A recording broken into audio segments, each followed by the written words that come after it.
I've been looking for some relief. I've been searching, but don't know what I need.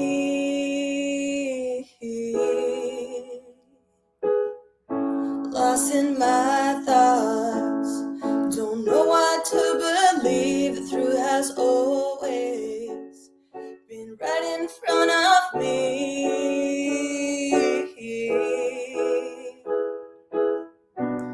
But when I get caught up in the day by day, holding on to pain that just won't go away, I say thank you to the hard times for making me stronger. Thank you for all the lessons that are making me wiser. Thank you to those who were kind to lift me up. Thank you for all my blessings. I am so grateful.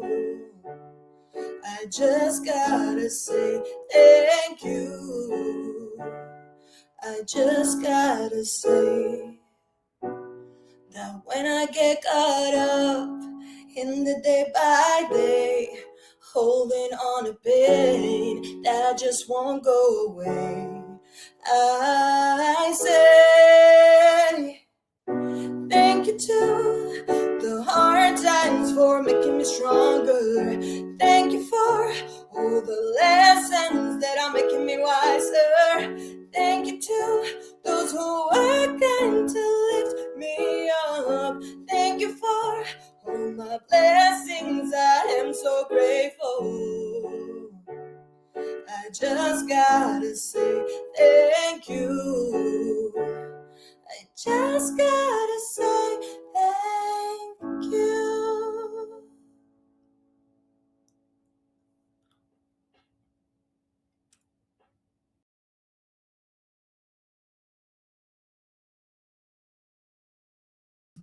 Hello, hello, hello. Good evening, everyone. Thank you so much for being here with us. We're so happy, with this beautiful summit that in English, our first summit in English. So we are super, super happy. Thank you, Alma, for that beautiful, beautiful introduction to our Gratitude Effect Summit. So good evening, everyone, once more. Thank you for being here. Whether you're watching from across the ocean or sitting right here in this space, your presence matters and it means everything to us tonight. So, from our heart to yours, thank you very, very much. I want to start by asking you a question.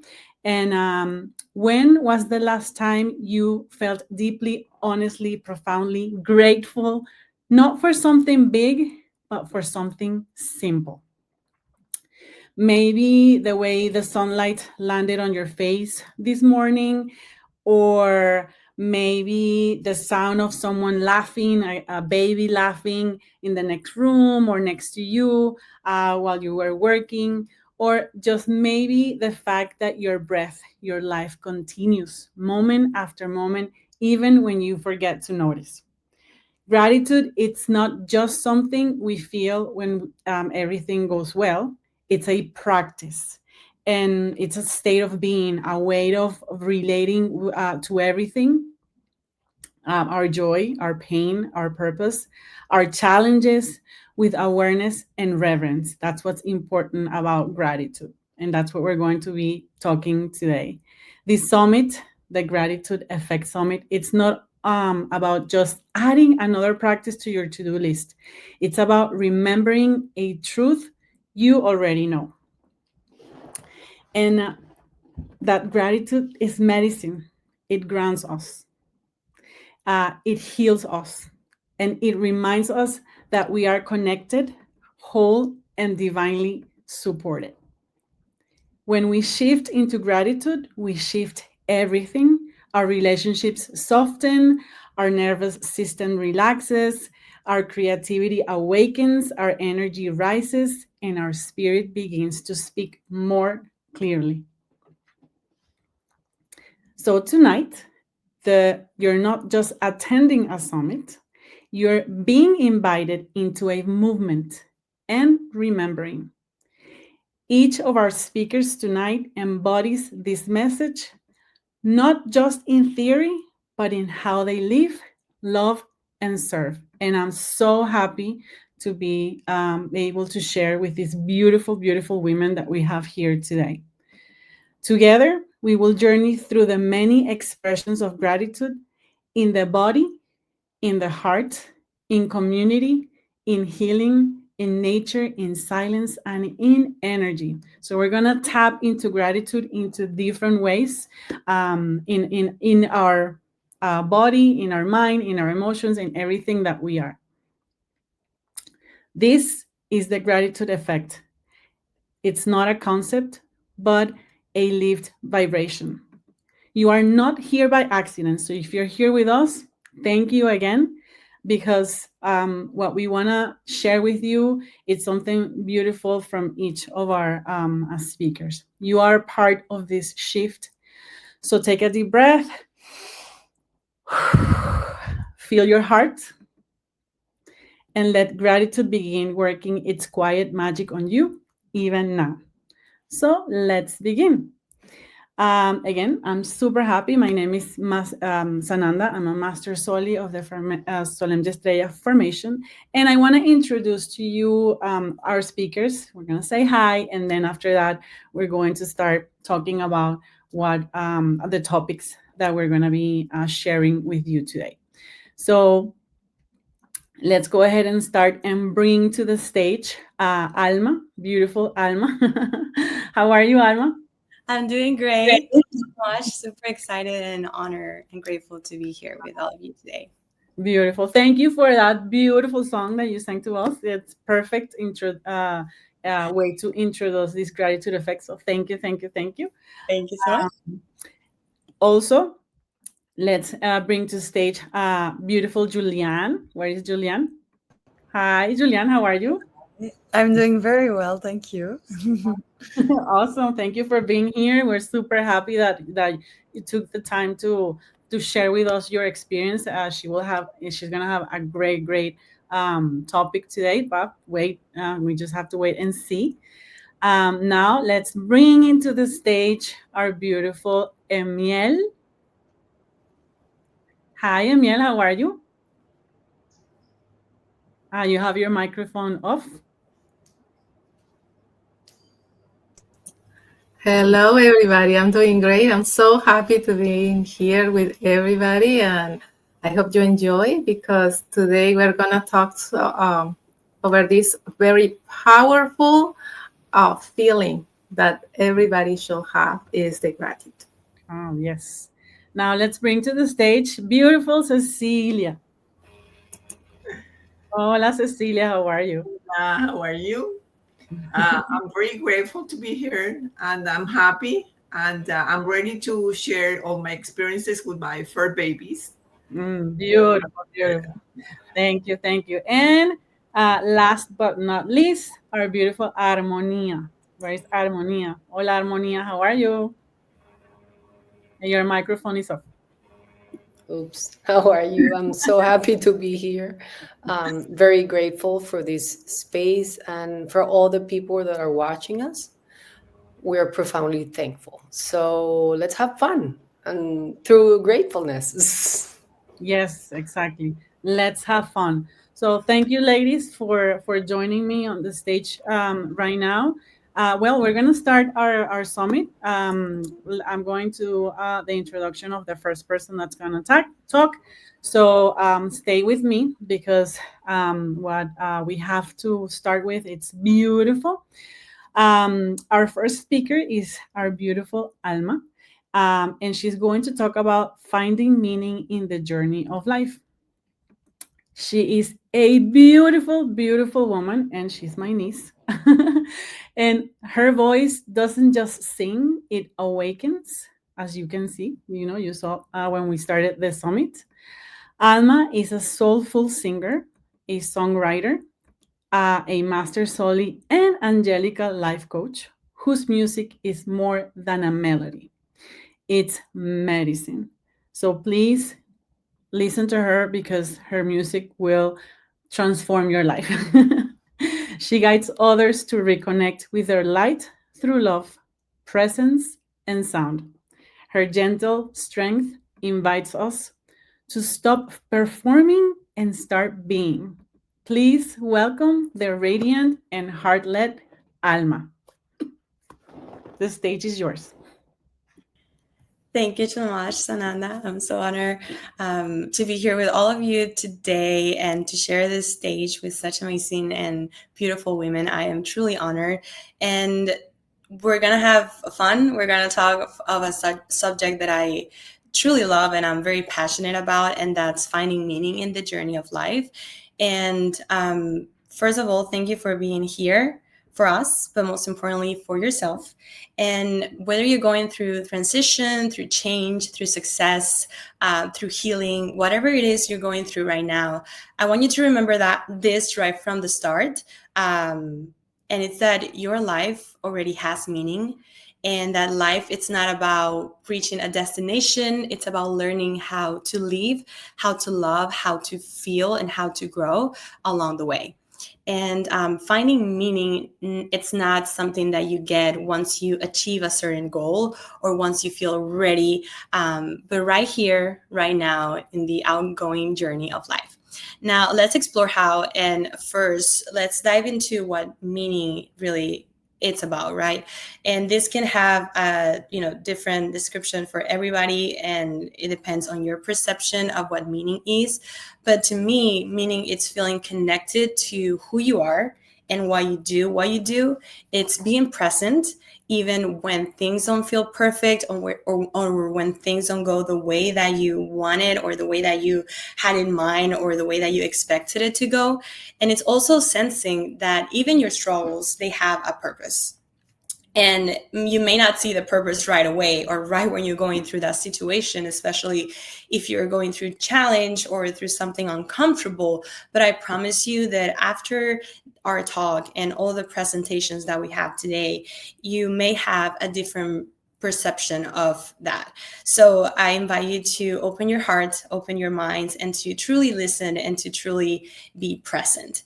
And we're going to take a deep breath in. Hold it for a few seconds, bring all the tension to the surface, and then exhale. And you're here. This moment, it's a gift, and I'm so honored to share it with you. Now, the reason why I chose this subject is because I believe that the world that we live in constantly teaches us to measure our worth by our success, by achievements, by titles, by recognition, or how far we've come in comparison to others, and also how fast we get there in comparison to others. And we're programmed to believe that once we reach a certain goal, once we, check something from our vision board, once we have it all figured out, then our life will finally have meaning.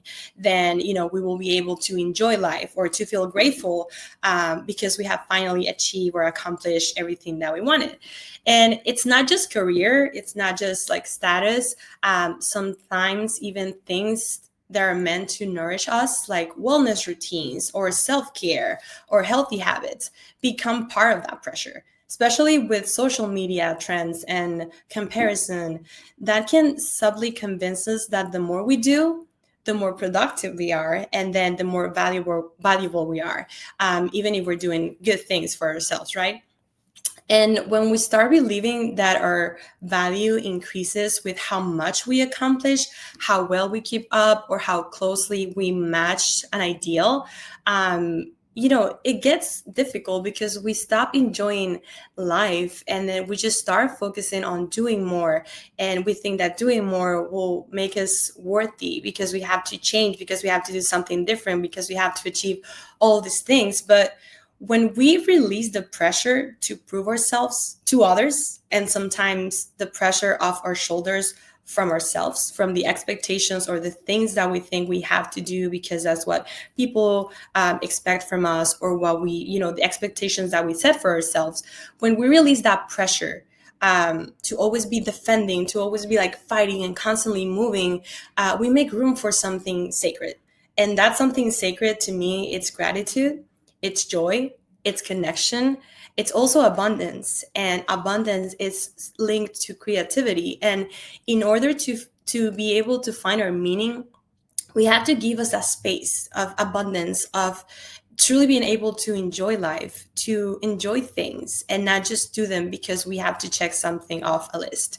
And this is what the journey is about. It's finding meaning in the journey of life through gratitude.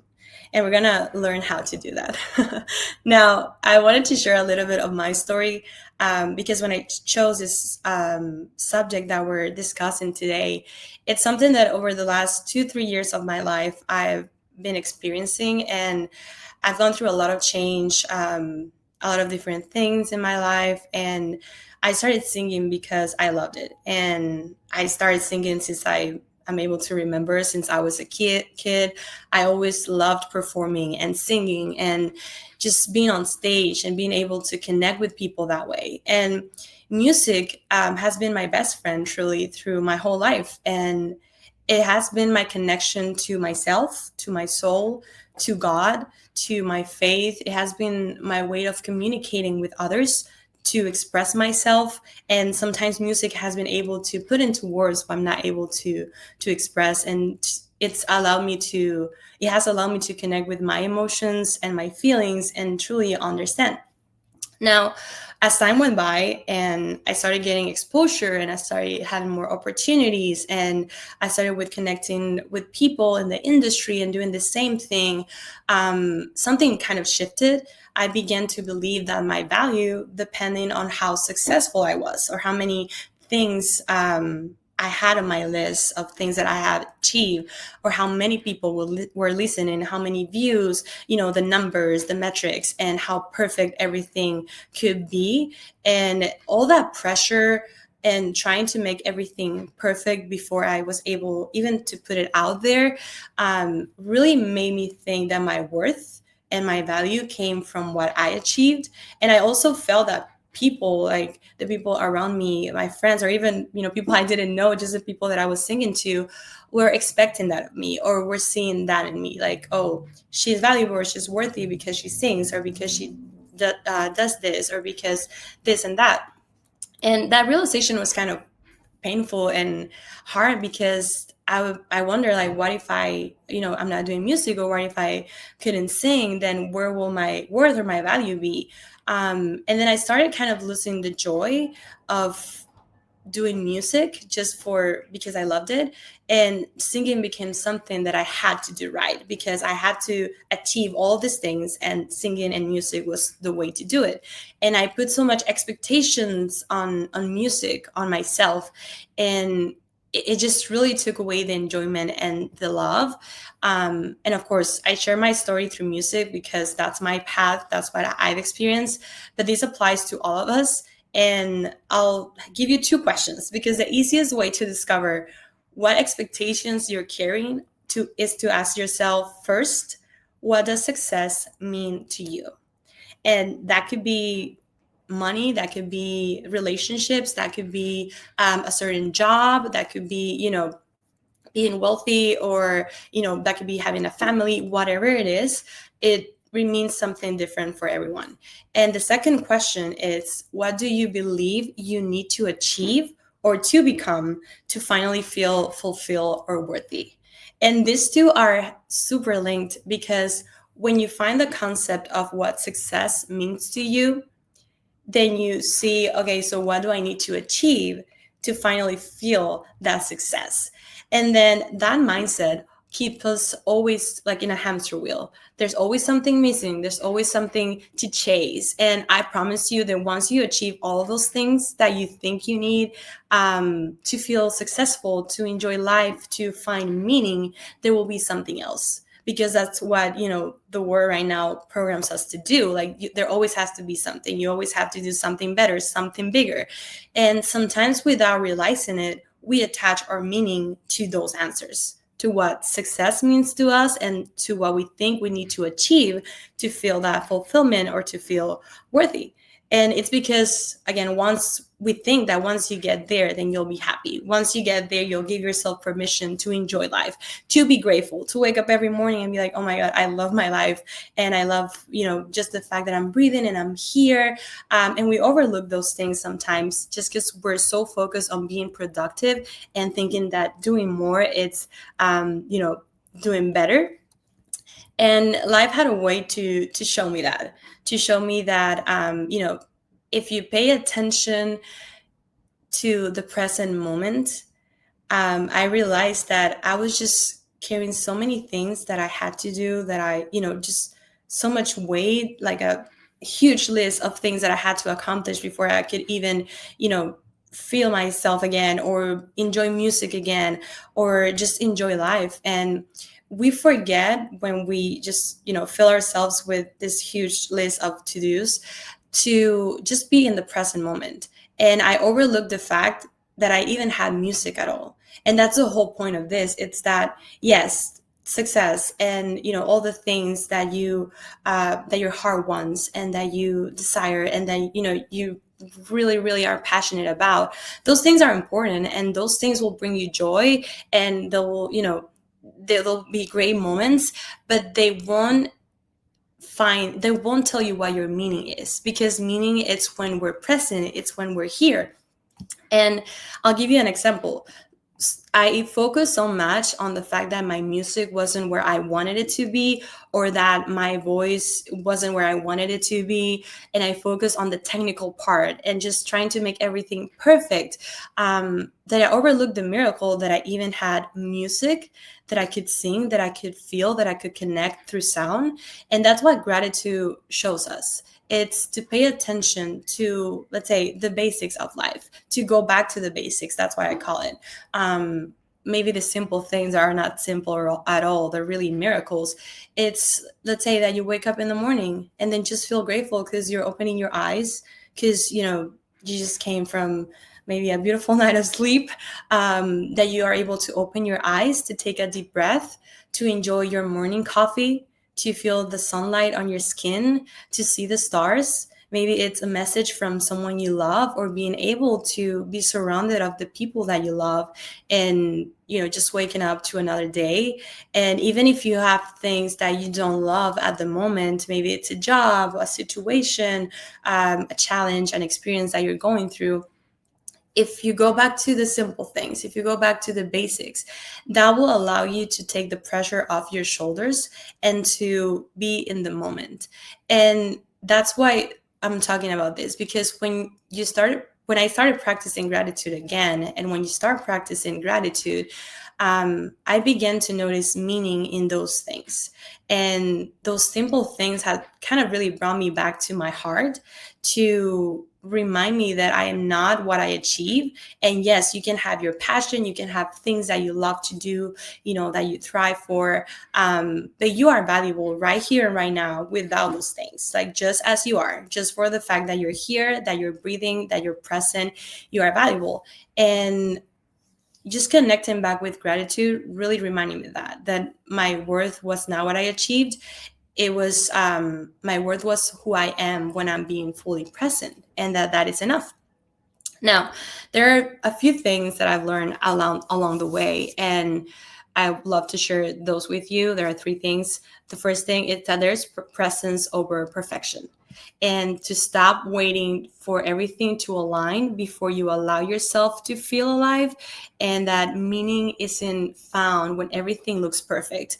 It's born in the messy, it's born in the real, it's born in the honest, in the very honest and deep and raw moments of life, especially when you're with yourself. Maybe you have a lot of emotions. Maybe it's something that, just shifted for you, or a situation that awakens you.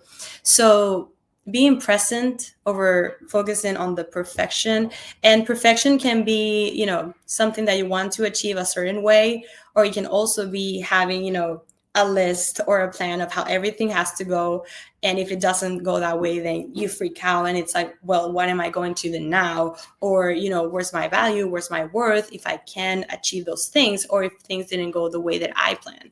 And the most interesting thing about this is that when we release the pressure having to control everything, or to letting or to giving control to the things outside or to the people outside, we allow life to happen. And whether it's faith, whether it's the universe, whatever you believe on, when you release that pressure off your shoulders, something shifts, something kind of magical happens, because life starts to happen in the best way possible when you release that control and release of the things that you think will make you happy, that you think that you need to be valuable or worthy or to find your meaning. Everything comes because you give a space, you give that space, and you give yourself kind of like an open book, abundance for everything to create, for everything to happen. Now, a second thing that I've learned, it's that connection can be so useful as a compass, just as gratitude is. Connection and gratitude, they are a guide.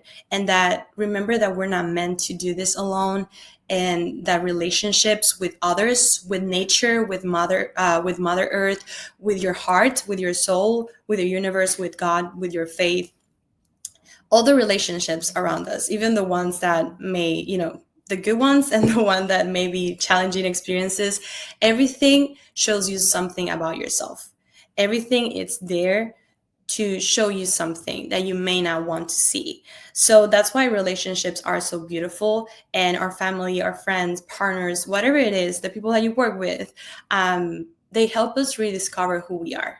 It may be easy. It may be that you're connecting with somebody that you love, and everything flows and it's amazing, and you just have a deep connection. Or it may be a situation where somebody really bothers you, or a heavy emotion that you feel. That's also a message from that relationship to see something in you that you may have not been able to see before, or that you may not want to see.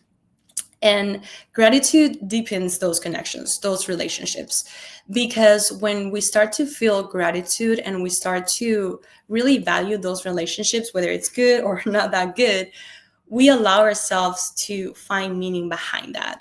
We are grateful for every experience and every step of the journey, because let me tell you something, your journey and my journey, they're completely different. Everybody has a unique and very special and beautiful journey.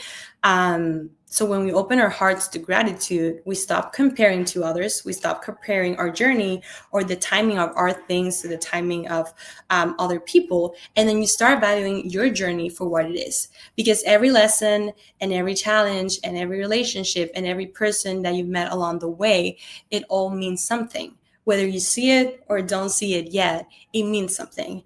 And it's just a matter of opening your heart and opening your mind for those answers to come. Now, there's a third thing, and it's that creativity and contribution. And the thing with that is that, as I said, I share my story through music, but it can be anything that you love to do. My message today is that, whether you know what you love to do, maybe it's playing an instrument, maybe it's going for a walk, cooking, reading a book, painting, whatever it is, just give yourself a moment to do it without any expectations. It's not like, oh, I'm going to paint something and then I'm going to, go to an exposition and put it out there. No, leave that for another moment. Just really allow yourself for a moment, just practice it on your daily life. Maybe it's once a week, twice a week, whatever time you can make for that, to do something that you love just for the joy of it. It's like, I'm going to sing and I don't care if it sounds great or if it sounds awful. I'm just going to do it. I'm going to have fun. I'm going to go and dance around my room and, just allow yourself to feel that joy without any expectations. Just because just being grateful that there's something in your life that you truly enjoy. And if you don't know what it is, then there's also beauty in that, because you can just experiment, right? I don't know if I like to, run a marathon, but I can try, right? And maybe you hate it, maybe you love it, but you won't know until you try it. And that's why sometimes it's easier to do things that you don't really, know if you like or not, because there's no pressure. You just are trying it for the fun of it. So that's my invitation today. It's that be creative and just, connect with things that you love to do. Give yourself the opportunity to do something just for fun.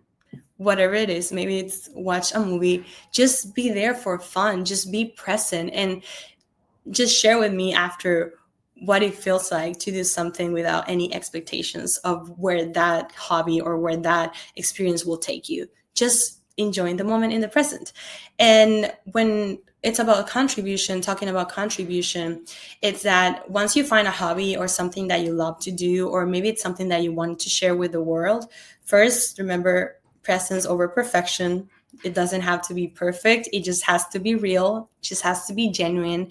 And then second, your gifts just need to be shared. And if you love to do it, I promise you that you're going to enjoy it no matter what. And if you do it without the expectations of where it will take you or putting your value on those things, you will just have so much beauty, and it's just going to connect you to your soul. Because when you give from the heart, even something small, it becomes meaningful. Now, one thing that I was thinking about when I was, setting up this presentation was, how can we practice gratitude when life feels heavy, right? Because sometimes we hear gratitude and it's like, yes, be positive and do this and, do the affirmations, and they wake up, but then that contributes to the thing of just doing more, because we think it's better to do more than to do maybe less things, but with more presence. And sometimes we may not feel, great. Sometimes it may be a challenging situation. It may be hard. It may be painful. And my message is that gratitude isn't about ignoring the pain. It's not about ignoring what's going on. It's about going back to yourself. It's about finding the light within yourself. And even when times feel hard, ask yourself, what's one thing that's still supporting you right now? One thing. And if you don't find any answers to that, let me tell you that your breath is supporting you right now. So that's something to be super grateful for. It can be your faith. It can be the sunrise. It can be a book that you love, or a TV show that you're watching, or just having a deep, truly meaningful connection with somebody that you love, or, whatever it is. What is something that it's still supporting you right now? And when you see it that way, it kind of clears the perspective of everything, that we don't need all of those things to find meaning in ourselves, to find meaning in our lives. Because just the fact that we're here, that we're breathing, that we're able to do things that we love, that we're able to have these conversations, it's just so beautiful. And it's something to be deeply grateful for. I am. And now we're going to do a quick exercise and a quick gratitude practice. Now, I'm going to ask you, if you're in a space that you feel comfortable, to close your eyes. And when you close your eyes, we're going to take a deep inhale through our nose. Hold the breath, and then exhale through your mouth. And we'll do that one more time. You're going to inhale deeply and bring all the tension, all the worries, all the expectations to the surface, to your shoulders. Hold your breath in, and then exhale through your mouth and release. Now, feel free to close your eyes. I'm going to guide you through it. If not, you can open your eyes and place your hands on your heart. And just feel the beating of your heart. Feel your body and how it's feeling today. Maybe you're feeling still a little bit of tension, or maybe you feel relaxed. Whatever it is, just honor it. And now, in this moment, when you are connected to your body, when you are here in the present, when nothing else matters, when you know that you are valuable and that you are worthy, and that your meaning, it's being here in this moment, breathing, opening your heart. Think of a moment where you felt truly alive. Not because you achieved something, not because you had something to do, but because you were present. What was that moment when you felt truly alive, just for being present? And that moment can be a song, a laugh, a quiet morning, a sunset, having your favorite drink. Maybe you were going for a walk, or enjoying a meal, or spending time with your family, with your loved ones. Maybe you were doing what you love. And let that memory and that moment fill you with warmth, with so much abundance, with so much gratitude, and with so much love. And now ask yourself, what did that moment teach you about who you are? What did that moment of feeling truly alive, not because you achieved something, but just because you were present, just because you were enjoying the moment, just because you felt fulfilled with life, just as it is, just as you are?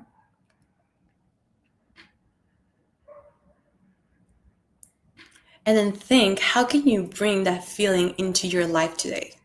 How can you bring that feeling of being present and to feeling enough and to feel that your life has meaning?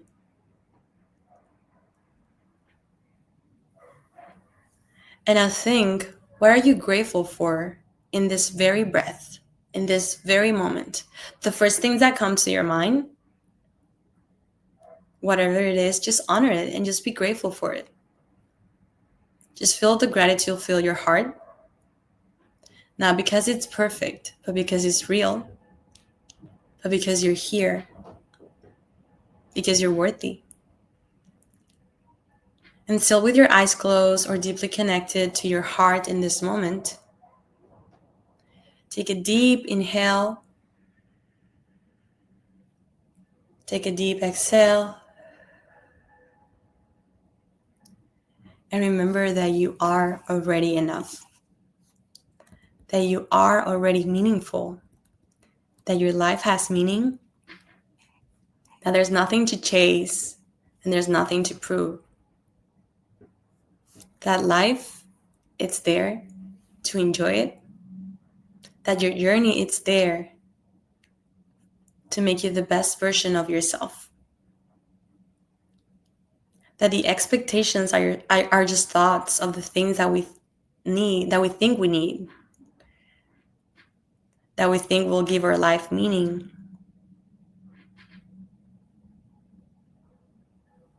But it's deeper than that. Because the truth is that all of those achievements without a deep connection, they won't make you feel meaning. They won't make you feel that you're fulfilled, that you finally arrived. What will make you feel that, it's to be in this moment and to honor your journey and to know that you already have meaning without having to do more or without having to be more. That you can accomplish whatever your heart wishes, but that you are already valuable as you are today. And when you feel ready, you can open your eyes, bring your hands back to your knees or to a comfortable position. You can take a deep breath once again, and you release. And to close this reflection, I want to remind you that gratitude, it's not just a feeling, it's a way to return to yourself. And then when you stop chasing meaning, you start creating that meaning. And then when you stop fighting the moment and you stop worrying about how you want things to be or all of those expectations, you start living in the moment, in the life that's happening right now. And that worth isn't found in success. That worth isn't found in perfection. That meaning isn't found in success or perfection or achievements. Meaning and worth, it's found in the quiet, in knowing that your life matters right now, in this very moment. And remember to honor your path, to honor your process, and to trust the process. To know that you're exactly where you need to be. And that the possibilities are infinite. And thank you so much for letting me share this journey with you. I truly hope that gratitude always guides you home, and that you are able to just enjoy life and to give yourself the permission to enjoy life without the expectations, just because it's already a blessing that we're here. And the light in me truly honors and respects and loves the light in each and every one of you. Thank you so much. Now we're going to have a quick question round, and I'd love to see all your comments on the chats. I'm truly grateful. Thank you so much. I see O'Neill, Michael. Thank you so much. Thank you. All right, let's see here. We have a few questions. Hi, Sananda. Hello. Well, before we ask, we start asking questions, I just want to say, what a way to open the summit! Wow, thank you. I mean, Alma, thank you so much, because um, honestly, having you starting the summit, you are a beautiful young woman, and coming from you, all of this beautiful message that for me, it's like it's giving a message to all of the young people that yes, you can do it. And because I know, um, you know this new generation, has the social media, and all of these messages that they get, like they get bombarded.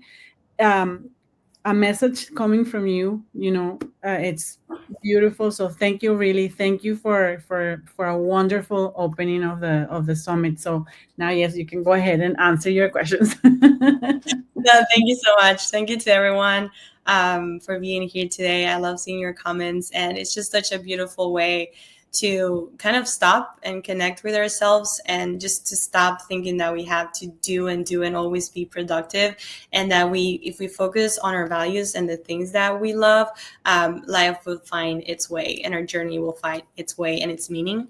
And let's see the questions that we have here. What would you say to someone who feels lost or disconnected from their purpose? I will tell them to go back to the basics. You don't have to have all the answers right away, and that life, it's a journey, like we're talking, and that go back to the basics of the things that you maybe enjoy doing as a kid, or the things that you enjoy doing with people that you love. And just truly ask yourself, when was the last time that you were truly present, or that you had a real conversation with a friend, or with a partner, with your family? When was the last time you did something for you? And once you start doing those things, and once you start just setting up your values and what the values are, you will start focusing on the things that really matter to you, and you will give energy to those things, and you will give time, and you will give yourself the abundance and the creativity to explore those things. So if you feel like you don't have meaning, or you feel lost or disconnected, just go back to yourself, practicing gratitude, affirmations, whatever it is to you, or just do something that you enjoy for the joy of it, without any expectations. Now, I think we have, thank you. And do you think gratitude can change how we see success? 100%. And I think that gratitude changes that, because we go back to the same thing of thinking we have to do more, or that being successful, it's, something in particular. And really, success, you are already successful as you are today. It may not be exactly what you think it is, or the expectations that you have, or the idea that you have in your mind. But when you take a step back and you start being grateful for the little things, and for the small things that are actually miracles, because just being able to walk outside and take a deep breath, connecting with nature, with music, with the people around you, all those things are already, successful. Those things are just beautiful. And when we practice the gratitude, we start seeing all those little things, and we start finding the value in our life and in ourselves, because we're like, well, I'm successful because I woke up this morning, and I got to go to work, and I'm here today, and I'm doing what I love, and I'm singing. And it's not necessarily a number or something in particular. It's not like a house or a certain amount of money. It's just because you're here. It's because you're present. So I definitely think that when you practice gratitude, it really changes the way that we perceive success in our lives. Thank you so much, Alma. Really, I really appreciate you being here, and giving us this beautiful message about finding the meaning of journey of life. So thank you so much. Now let's continue. I'm going to introduce our next speaker. our beautiful, beautiful Julianne. She's going to talk about the power of togetherness. Julianne, originally from Montreal, now rooted in Costa Rica. Julianne is a master Zoly and an angelical life coach, a healer, a community builder, and a mother, both biologically and by choice. And I'm pretty sure she's going to tell you a little bit about her story. Her life is a living example of the healing power of unity, purpose, and joy. Whether she's in the kitchen, the jungle, and literally in the jungle, or holding sacred space, she leads from the heart and builds for the future. Let's welcome our luminous Julianne. Hi, Sananda. Hi, everyone. Thank you so much for that beautiful introduction. I'm very, very happy to be here with you today to speak about a subject that is really old and ancient, but has been forgotten in many ways, which is togetherness. So, yeah, let's dive into it. Before starting, I want you to take a second and think of the last time that you felt truly grateful. Well, maybe it was 3 minutes ago or 5 minutes ago with Alma. Maybe you thought about your health or anything that came up during that beautiful exercise that she led. Or maybe it was this morning when you were drinking your coffee. Or maybe it was gratitude that you felt, as the rays of sun were shining through in the morning. Gratitude is one of the most beautiful human emotions. It expands us, it softens us, and it reminds us that life itself is a gift. But here's the thing. Today, most of our gratitude goes upward. So it's like towards something that the universe or God or life itself gave us. Like, I'm so grateful for my life. I'm so thankful for all I have. And that's absolutely beautiful. But what about horizontal gratitude? So gratitude directed towards each other. Because when we forget to express gratitude through connection, there's something in us that begins to fade. And that is happening more and more in the context of our society, where we're more and more disconnected from each other. So that's what this talk is about, how there's a way that we can live in constant gratitude, not only towards life, but also towards each other, and how living in that can heal not just our relationships, but also our biology. So I would like you to grab, if you have close to you, maybe a paper and a pen, or just maybe your phone, just to write down something quick. I'm going to ask you 3 questions before diving into the subject to know where you're standing right now.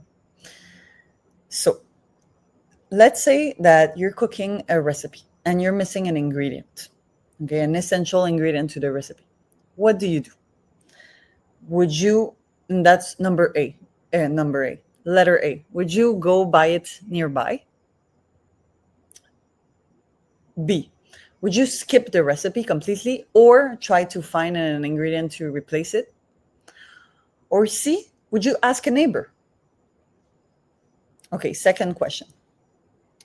When you feel sad, what do you typically do? Do you open Netflix or scroll on social media? That would be A. B, do you try to handle it alone with different kind of techniques, or just kind of like talking to yourself and try to move through that emotion? Or C, do you call a friend or go outside your door and meet a neighbor and talk about what's going on? Third and last questions. How many neighbors have been inside your home? Okay, so A would be from 0 to 5, B from 5 to 10, and C more than 10. Okay, now I expect that most of you won't have answered C, at least not for the 3 questions. If you want, you can even write your answers in the chat, just so we know. But yeah, I expect that you wouldn't have answered C to the 3 question, and that's totally normal because we typically live in settings that don't really allow us to connect with our neighbors. We live far from each other physically, and not only that, but we all have busy schedules. It's work, sleep, repeat for a lot of people. And we also kind of assume that other people's are busy, other people might not want to see us or be bothered. And even if we want to see someone, sometimes it can be a little bit complicated to plan it. You have to plan it in advance. So even though we live for a lot of us, live in cities with a lot of people around, a lot of the time we feel disconnected and isolated.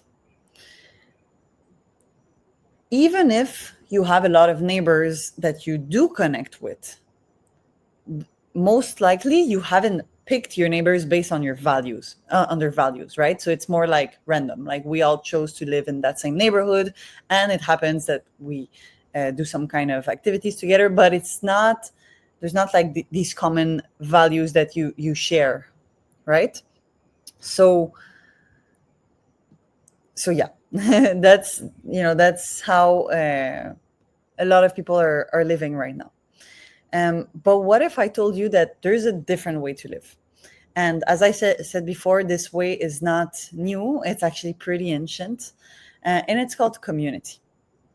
Okay, before telling you more about community, I want to share a little bit more about my story. So 4 years ago, a little bit more than 4 years ago, I was traveling all around the world. I had clarity that I felt like exploring this beautiful planet that we live in, and I wasn't necessarily looking for a place to settle in. But while I was traveling in Costa Rica, I met someone that I completely fell in love with, or rose in love with, as I like to say, and I decided to stay where he was living, so I could see if this relationship was going to work. And happened that this person was living in a very special place, and that is called Ecovia. That is what we call a regenerative community. And at that time, I was already on a path to be more aligned with my values, with taking care of my health. I considered myself spiritual. I was connecting a lot with, energy medicine and different things. But I had never heard of this word of community or this other setting of living. And in my mind, it was something maybe very hippie, like just a lot of people are living together in a big house and they're all the time together. And that's not for me because I'm an introvert and I need time for myself. So I never considered that this was an option for me to live. But since he lived in a place like that, I had to experience it. And what I discovered is a place that is in nature. So Sananda said that I live in the jungle. I literally do. There's a lot of jungle around me, a river, a beautiful crystal clear river. So I live in nature, but I'm well surrounded. Each person here has their own piece of land and their own house, so they have their privacy. But we also share some common areas, which can be, forest with trails or pools or yoga and movement platforms or ranchos where people meet for, it can be co-working or events, potlucks where everybody cook like a dish and then we all share a nice dinner, or sport areas and things like that. So a lot of common areas that are shared by the community, and there's also a lot of food growing on the land.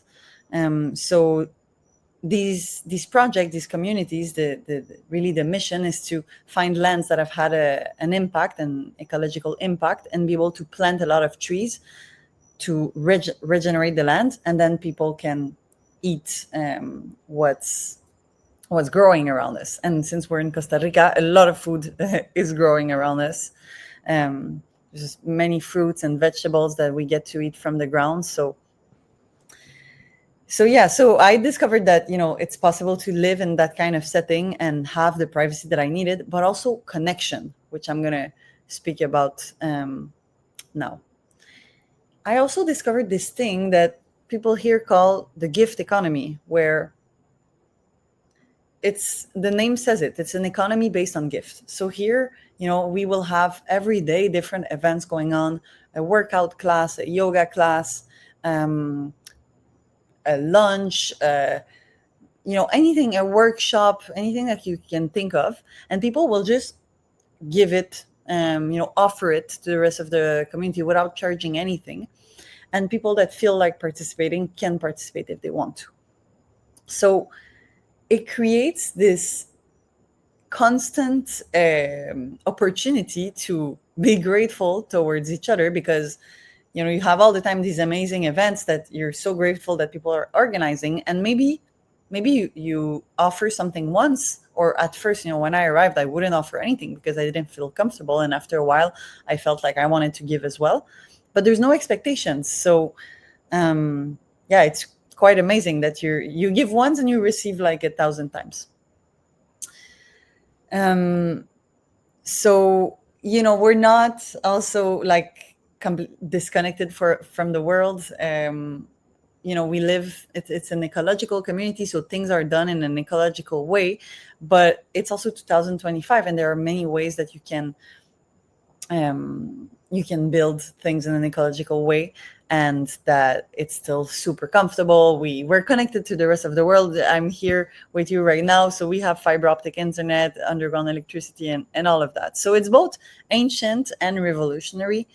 And when I started living like that, and started to know the people here and so on, it felt like a remembrance, that I felt like I was basically remembering a way to live that is as old as the world. And it really changed me, because I came from this idea that as I said, I felt like I was introverted and didn't want to connect with other people. But when you're blocking yourself from opening up, it can also block your own growth. So I feel like we're so used to isolation that getting out of there can feel scary. It can feel scary to be seen, because, living in community is not only about joy, connection, and support all the time. It's also one of the most powerful paths for personal transformation, personal growth. When you live closely with others, you can't hide behind the usual masks. If you have a bad day and you walk in the street and you see someone that, because you know everyone, and they ask how you are, you will probably want to share. And, also in a conventional setting, if something happens, a conflict with someone, and someone triggers you, it's easy to avoid them. But in community, when you share spaces, rhythm, energy, you will find that your patterns will be reflected back to you until you can see them.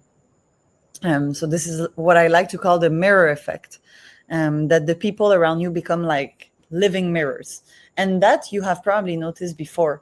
When you see something in someone and it's really bothering you, and you're like, oh, I get so triggered by the way this person is not generous. I feel this. A lot of the time it's because you are seeing your own scarcity.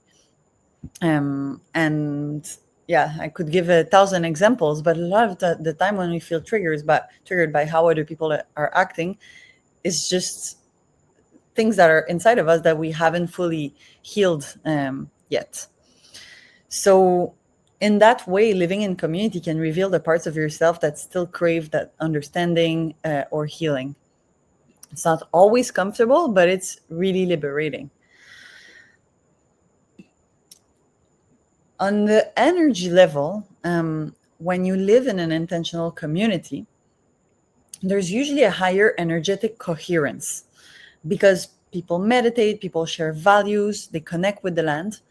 And that creates a kind of energy field that amplifies everything that's within you. So that's why also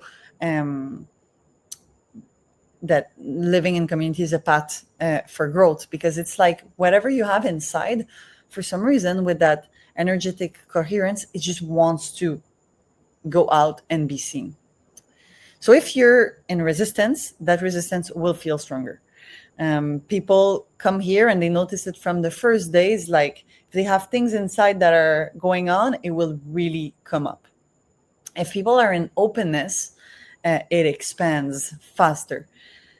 We notice here that it's really faster and easier to manifest what we want because of this energy field. So nature as well is part of the equation. As I shared before, that lush jungle around us has an effect. And when you're in flow, you really feel guided and held by that nature. Something else I want to add on that topic is that here, people don't come here by mistake or by coincidence. People choose that they want to live in a place where they have a community that we say a like-minded community. So we don't have the same opinions on everything, of course, but there's a similar set of values that goes about protecting the earth, taking care of our health, just living a more aligned life with ourselves, with each other, and with nature.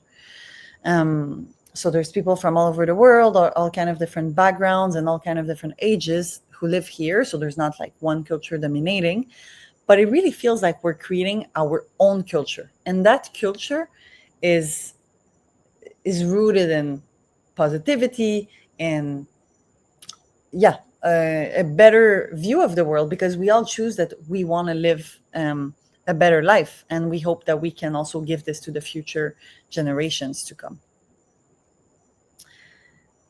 Now, if we go back to the basics and to our human biology, okay, from an evolutionary standpoint, the human being was not built to live alone.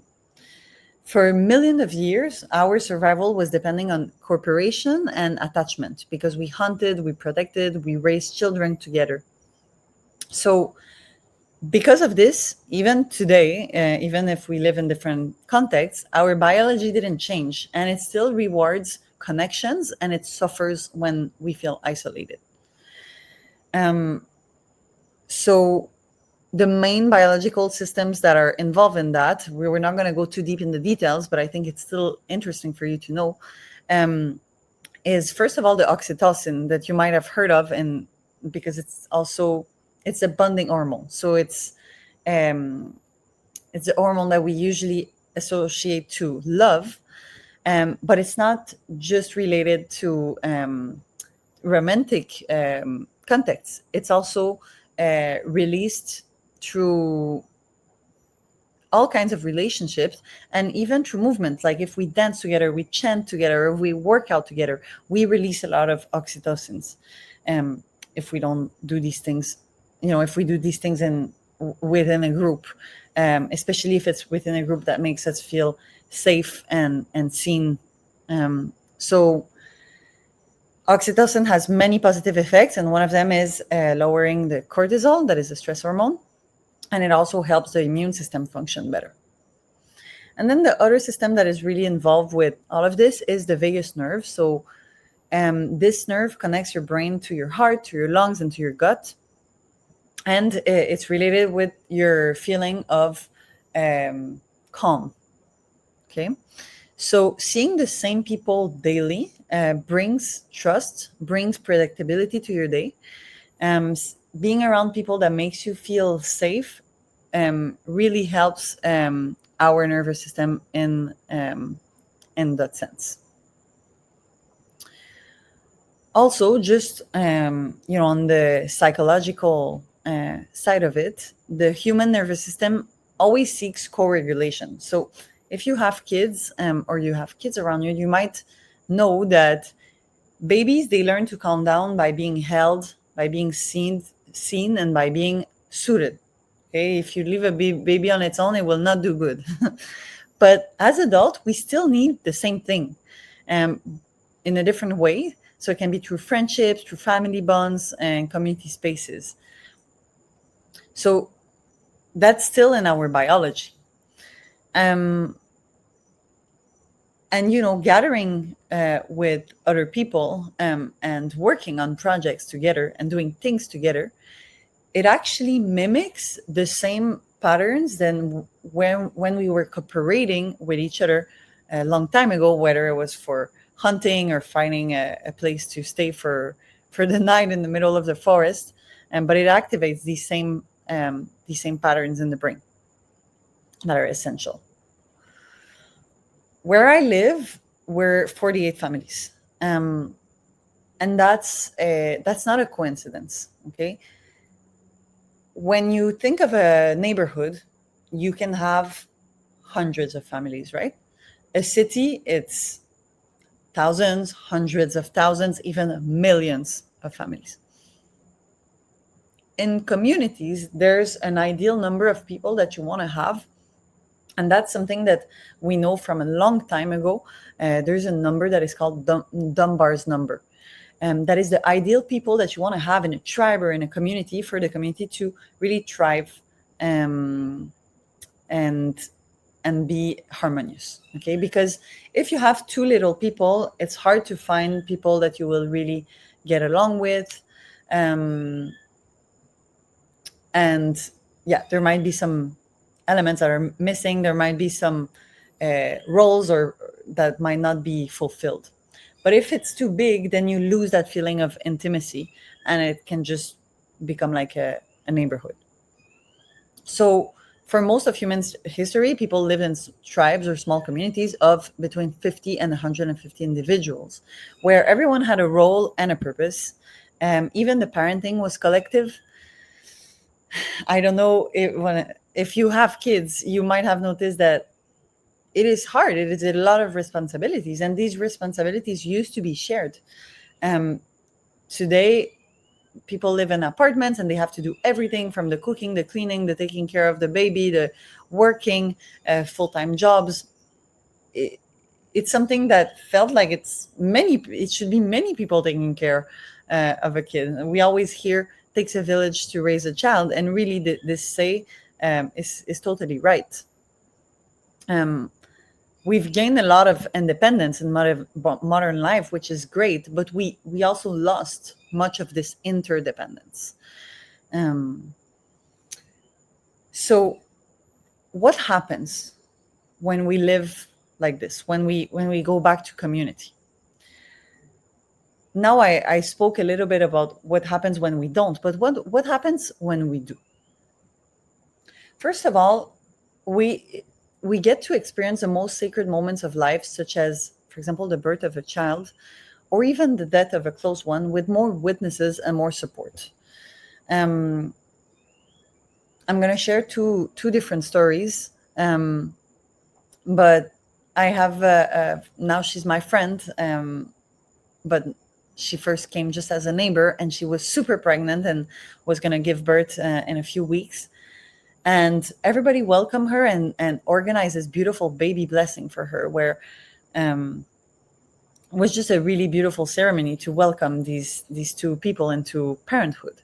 And then once she had the baby, every day at her door there was meals that were brought to her family. People would go to her house and just help them clean. People would offer support with the child if needed. And they really had an experience that they could have never imagined, and felt so supported, although their direct family was actually not able to be there. But they felt like they had such an extended family and felt so cared and loved for. And that's really, I believe, how every birth should be. And every important experience and events in our lives, we should feel accompanied and supported. Previously I shared my story of coming here and meeting Marcelo, my life partner, but I didn't share his story. And before meeting me, Marcelo actually lost his wife to cancer. that was a really difficult time in his life. He has also two children that are now 13 and 16, but at that time they were 8 and 11. And through everything that they went through during these 7 years that their mom was battling cancer, and also at the time when she passed and afterwards, they were so cared for and held by the community that's today that's what they share. You know, that their story, they share it through this lens of, we were so cared for, everybody was there for us, and they didn't feel alone. So through the beautiful moments and through the most difficult ones, it is so valuable to have the presence of people who care about us around us. What else happens when we live like this? We learn from each other. You know, as I shared, we all comes from different backgrounds and cultures, so there's a lot to be learned. We grow together, emotionally, spiritually. We can even start projects together. Here, there's so many different projects that are emerging all the time and that are very successful. We have these two neighbors that came together and created an amazing mountain bike park that became the biggest bike park in all Central America. It's called Buen Camino. We have this other guy that actually is not, he doesn't live inside our community, but is from the local community. He's called Fernando. And he, you know, this guy,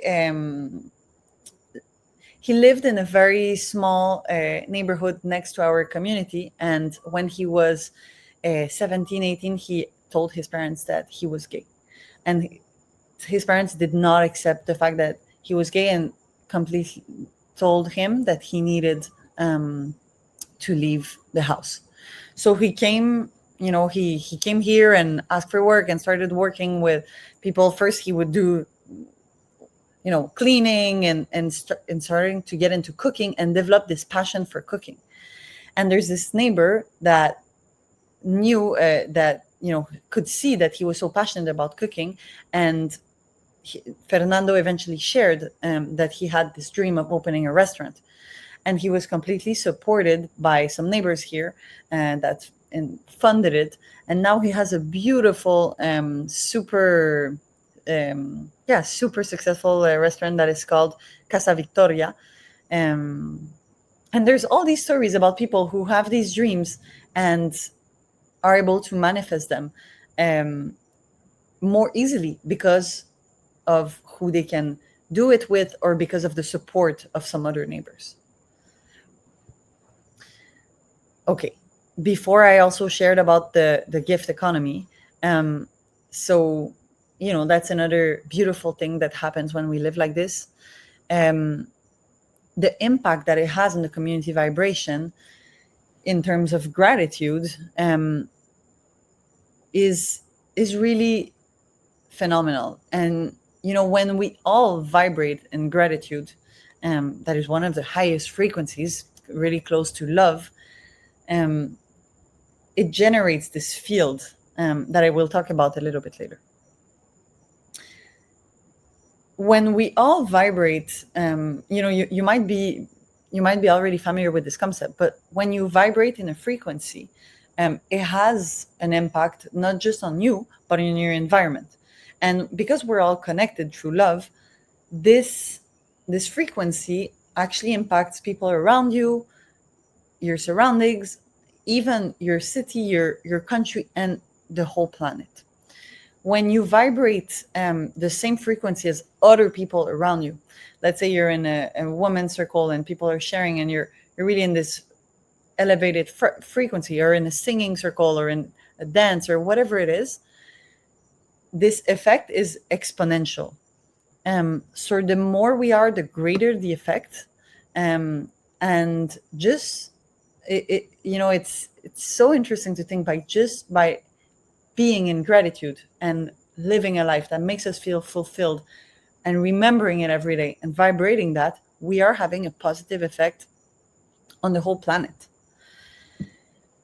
sometimes we have the choice. We can, of course, we can open the news and read them and get affected maybe, but when we do that, we don't necessarily, it doesn't necessarily help.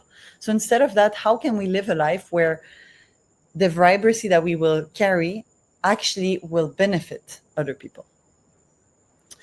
Because you're not just what you eat. We say a lot of time, you are what you eat. It's true, you are what you eat, but you're also who you surround yourself with. And this has been proven. In 1938, so a long time ago, they did this study from Harvard where they tracked the lives of over 700 men for more than 80 years. And what they found, because they were basically trying to answer the question, what keeps people healthy and happy as they go through life? And they found that the single marker, the marker that was the most significant for health and happiness, was not wealth, was not fame, was not even like what they ate, like diet or exercise or career success. It was the quality of the connections with other people. So nowadays, it's been proven that it has a lot of positive effects on the health as well. It helps to live a longer life. It helps with stress, with immunity, with a healthier heart. It slows aging. It helps with sleep, with digestion. And we can even see it. I don't know if you know of the blue zones, but it's these parts of the world where people have great longevity rates. And not only that they live a long life, but they live a long life and they're healthy until very old. Something that we see in all of these blue zones are these deep community ties and these daily social rituals that are key to your longevity. So in short, I want to say that connection is medicine. In the end, what truly heals us, it's not found in a pill or a product or a plan. It's really found in each other. It's coming back to the basics. At that era of social media, we can be more connected than ever with the phone.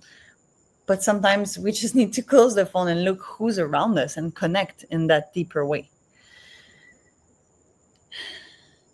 Now, you heard me talk about Ecovia because this is where I live, but you don't need to move in an eco village to live this way. My invitation for you today is to start right where you are, to knock on your neighbor's door, to speak to that person in the elevator that you think doesn't want to speak to you. Say hi, speak, engage a conversation.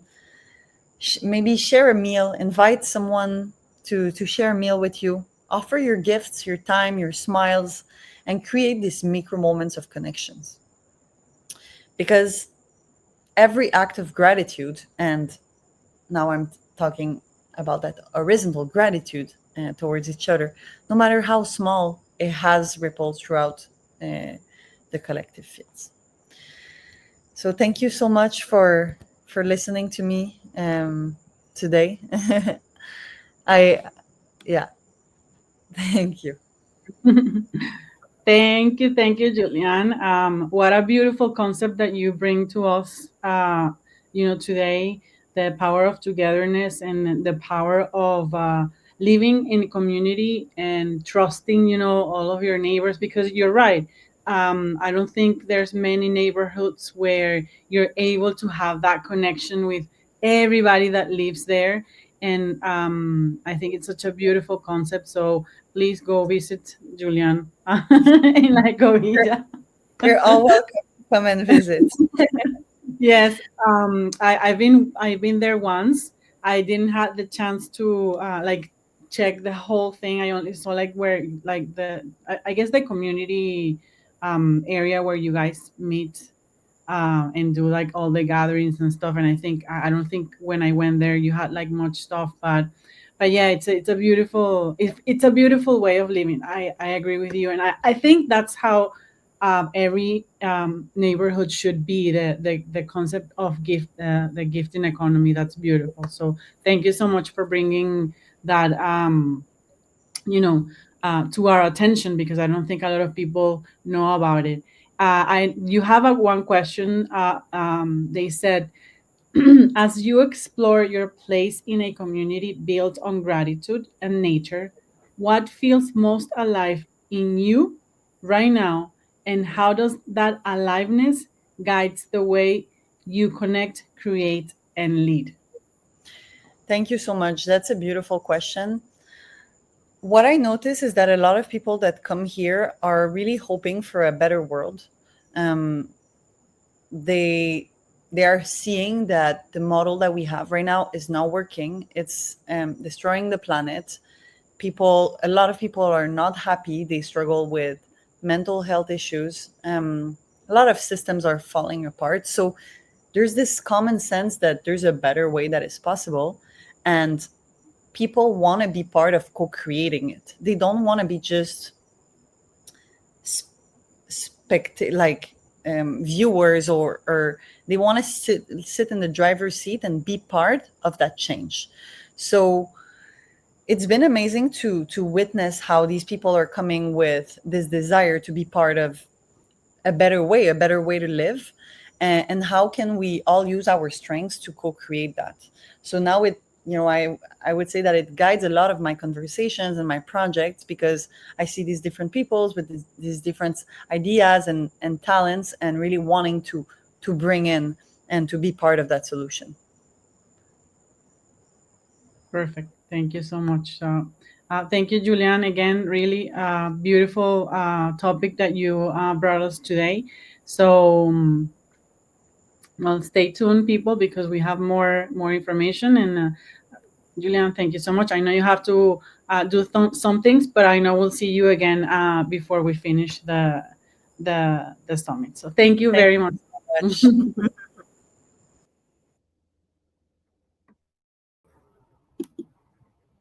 Hello, hello. I'm so happy here to introduce my dear friend Sananda, Master Zoly Sananda. She's going to bring us a beautiful theme. She's going to talk to us about gratitude, the language of a happy body. And she's an expert in working the body in a beautiful way. She is an amazing worker of light, an amazing warrior of love, and a messenger for souls. Sananda is honored to speak tonight about how the body is a sacred vessel and how gratitude is as its most fluent language. Sananda started her journey in Venezuela, and she blossomed through the ZOLEMGEH Estrella formation. Today, she serves as an amazing Master Zoly and an Angelical life coach.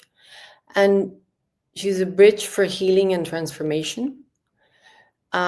With deep reverence, she will be sharing how gratitude speaks through every cell of our being.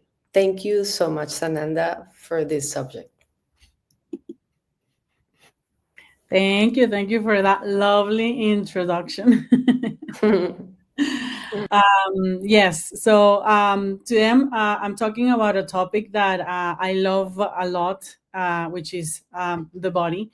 I feel like gratitude can become the language that the body needs, the key to feeling happier, healthier, and more radiant every single day. I honestly feel like being grateful to your body makes you feel younger and happier. And I just recently turned 50, but I don't feel like that. So I don't mind saying it. I know sometimes women say, "Oh, you shouldn't say your age," but I don't care. Age is it's just a number, and I feel young. I feel beautiful, and I think it's because of that connection that I have with my body.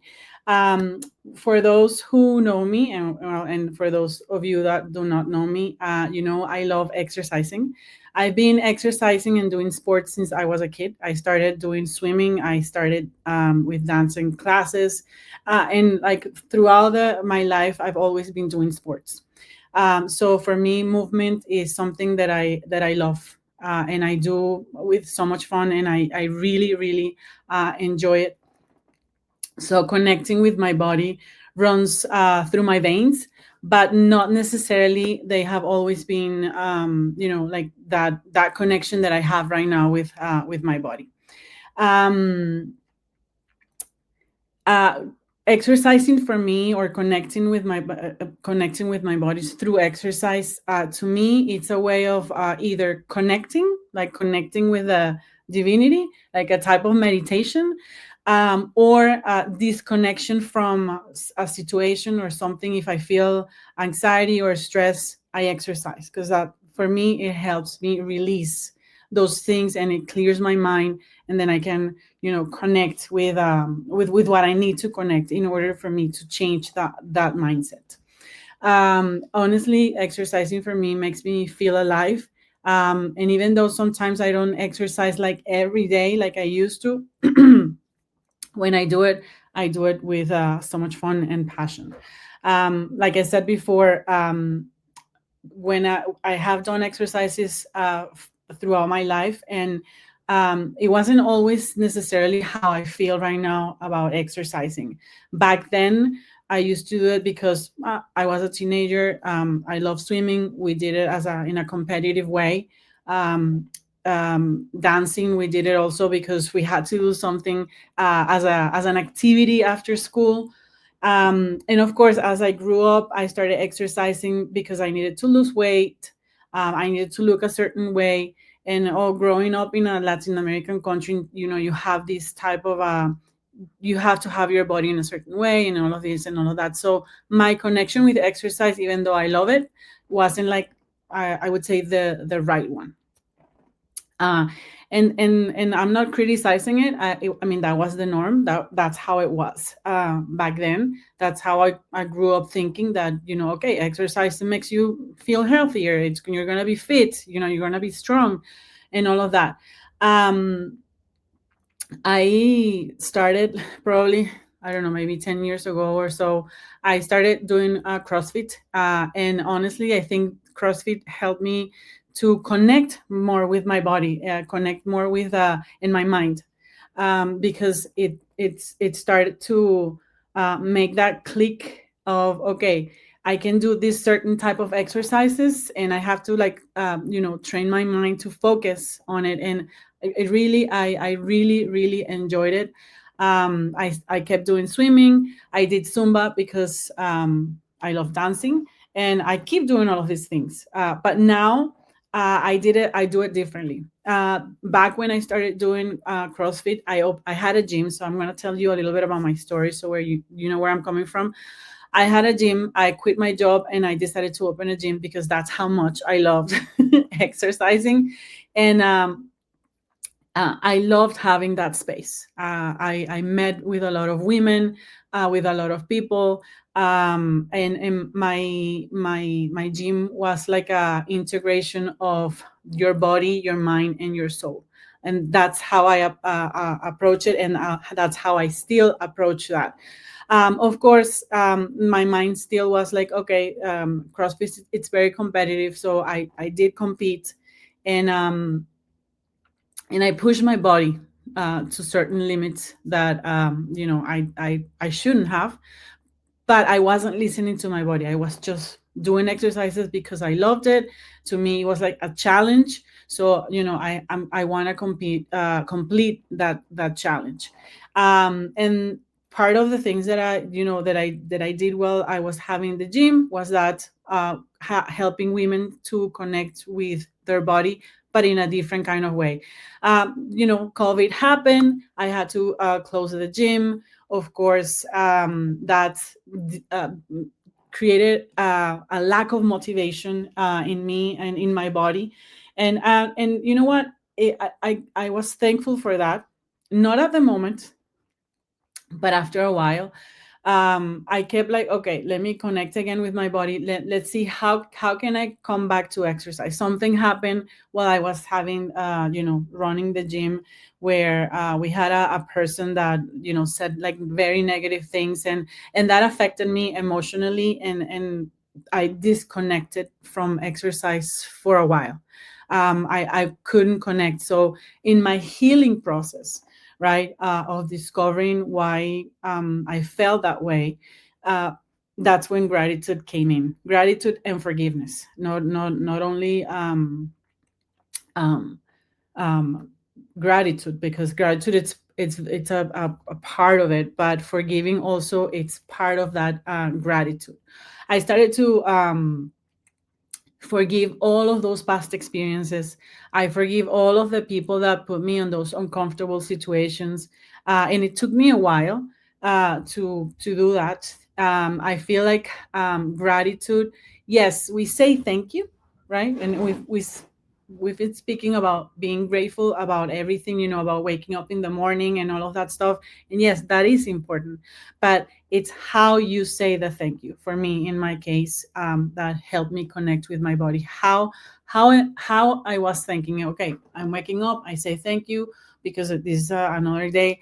But do you truly feel that in your heart? And that's when I started to heal that part of me that disconnected me from a thing that I love the most, which was doing exercises. So forgiving people, forgiving experiences, and most importantly, forgiving myself. That helped me love myself and see myself differently, right? Because I was forgiving myself and I was thanking myself for everything that I have lived, and thanking myself for the opportunity to heal, right? To be in that present moment, and giving me a chance, or being able to open that door, that it's allow me to say thank you to myself, because I was giving thanks to everyone, to the experiences, but I never thanked myself, and I never took the time to really like sit down and say, thank you, Sananda, for everything, or thanking my body. I was just using my body as a vehicle, and push it to complete a challenge. And of course, that as aside of that became, the experiences. So now that I'm able to thank my body and connect with my body, my love for exercises came back.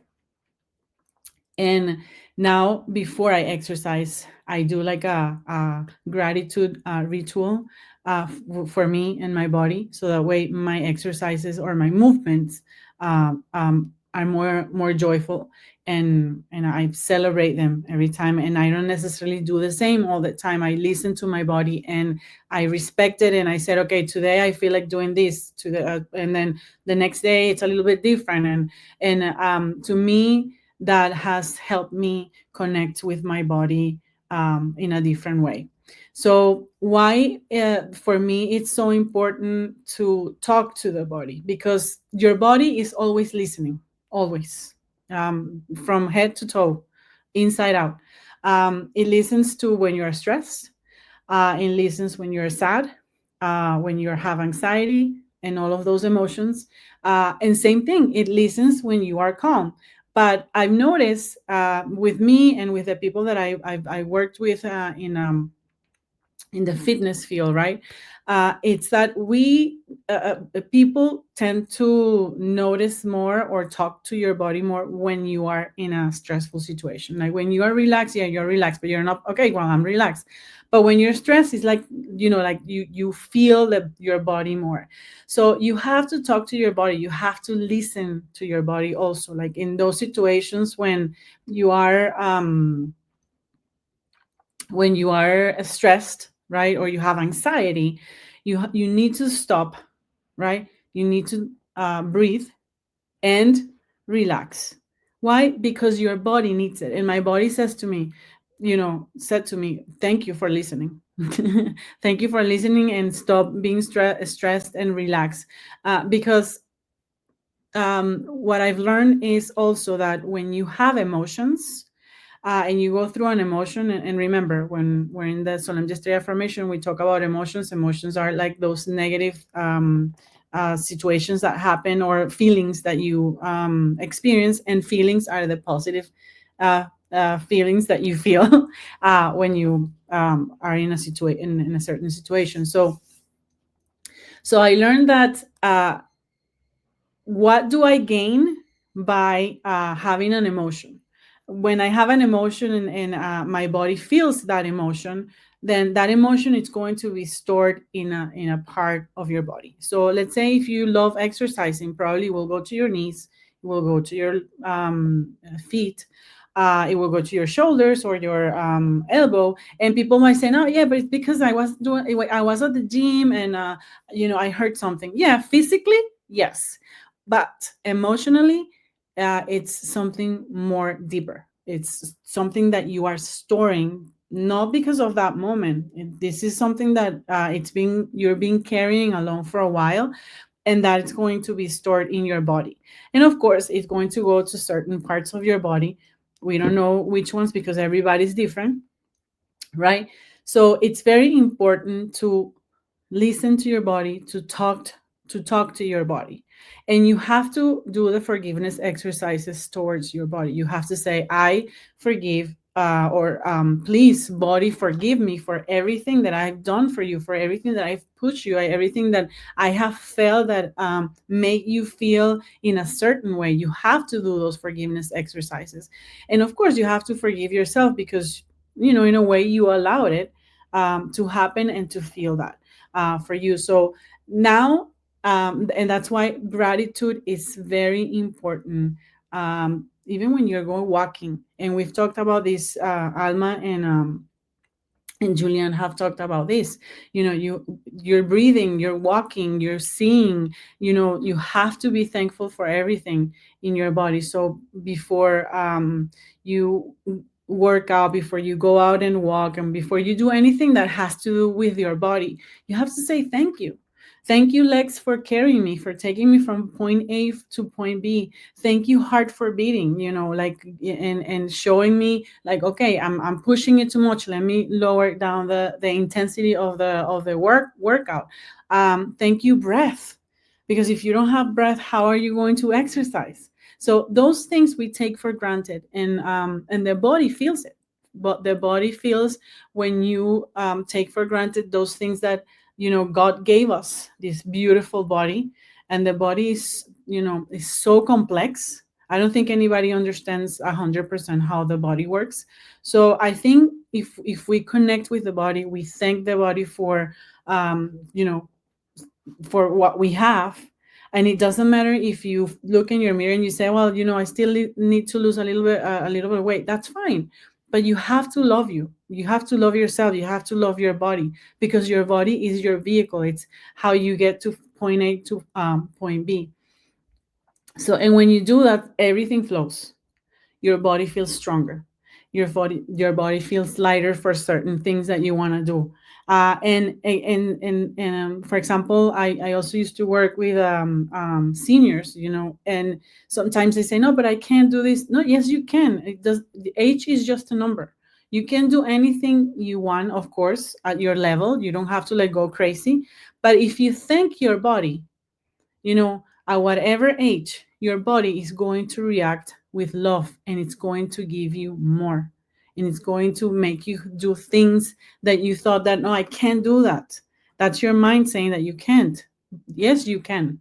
Everything is possible, but you have to connect with your body, and you have to have that gratitude towards. So we're going to do 2 exercises today. And I want you to sit comfortably, right? And I want you to put your hands on your heart. And you close your eyes, and you're going to take a deep breath. And you're going to feel your lungs as you breathe, right? You're going to feel your heart. When you put your hands on your chest, I want you to feel that. And I want you to connect with your lungs and your heart. Because without them, you wouldn't be here, right? And I don't think we say thank you to our heart, and I don't think we say thank you to our lungs often, or almost never, right? So I want you to connect with that with your eyes closed. Feel the beating of your heart. As you breathe, you're gonna like visualize your lung like expanding and going in, right? And feel that vibration. And I want you to feel love, love in your heart, right? Love in your heart center, in your heart chakra. And I want you to feel that vibration of love. And that vibration of love, I want you to bring it to your heart. And you're going to say, thank you, heart, for beating. Thank you for being in my body and being so healthy. I love you and I thank you. And this, you're going to do the same thing with your lungs. You're going to visualize them. You're going to feel them. You're going to feel your chest expand. And you're going to bring that love to your lungs. And you're going to say, thank you, lungs, for allowing me to breathe ever since I was born. And you can even say, I'm sorry, heart and lungs, for putting you in stressful situations or in stressful modes. I love you and I thank you. And as you do this exercise, I want you to notice how your body feels. Because yes, you're saying thank you to your heart, you're saying thank you to your lungs, but how does the rest of your body feels when you do this exercise? It feels calm. It feels relaxed, right? I don't know. I feel like I want to dance, for example, right? um, so with this exercise that we just did, I want to also talk a little bit about our body is our mirror. Our body, when we are stressed, when we have emotions, when we have anxiety, when we have depression, when we have sadness, etc., etc., etc., our body will show us how it feels, right? And our body is the alarm of that emotion. Our body is the alarm that tells us, hey, wake up. You need to wake up. You have to take care of this emotion or whatever it is that you're feeling. You have to take care of it because I am being affected. That's what your body is telling you. So it's very important to have that conversation with your body and have that conversation where you understand what are the emotions that you're going through. Because if you're feeling happiness, if you're feeling joy, guarantee you that your body what will say is thank you, and it will react and it will act in a way differently than what we normally or people normally feel, which is like, oh, this hurts, this is that, and all of that stuff. So as an example, if you are in a situation where, let's say, you have a deadline and you have to finish that deadline for in a certain time, you how do you feel? And let's say it's a stressful deadline. So you're always thinking over you have to finish. You normally people either don't eat or eat not, they don't eat in a certain in a healthier um how do you say that, in a healthier timeline. Okay, you eat whenever you can eat. You might not sleep. You sleep less hours because you have to do that deadline. So your body starts to feel stressed. When you finish that deadline, right, what happens? Your body relaxes. And what happens then? Because your immune system goes down, your vibration goes down during that time where you were doing that deadline, then that's when the person gets sick. What do you hear sometimes? It's, oh, well, I got sick because there's a flu, or someone, I ate something bad, or probably, yes. But more than that, it's that emotion that you carry within you, and you and your body had to, like, okay, well, I'm going to be strong for you right now because you're in that deadline. But then after you relax, of course, I mean, what your body's going to say, give me a break. I spend like a week in this stress. I need a break. So when we are in those situations where we have that stress and we feel our body like that, you please don't wait until you finish that or you pass that situation. You have to react, and you have to connect with your body, and you have to listen to your body, because you don't want to end up being in a situation that you don't need to be in that situation. So I'm not saying that I like imperfection in doing those things, but I can tell you that I listen to my body, and if I listen to my body, I am able to change that mindset, and then my body relaxes. And then when I finish that deadline, I can guarantee you I don't necessarily get sick. Okay. And your body says, finally, you're listening to me, right? So every time, every time that you feel like that, always thank your body for doing everything that it does, because the body is so amazing, that it does a lot of things for us to feel good, but we have to listen to it, so that way our body is capable of healing, right? And we all have that capability of healing.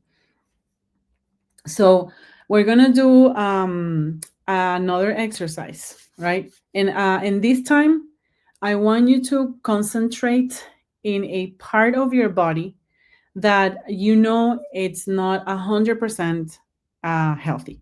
Okay, it could be because it hurts a little bit, or it could be your joints, it could be your muscles, whatever it is. I want you to close your eyes, and I want you to connect with that part of your body that it's not feeling 100%, right? And we're gonna take a deep breath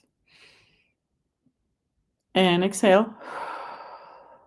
And I want you to visualize a beautiful golden light that's going to enter through your head. And that golden light is going to go to that part of your body that it's not 100%. Whatever it is, could be your stomach, it could be your knees, anything.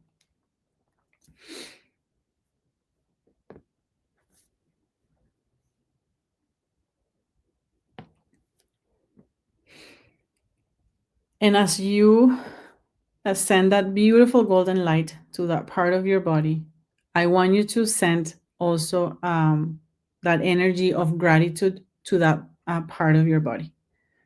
Okay, you're going to say thank you to it. Whichever part of your body, you're going to thank that part of your body for the function that it does for you.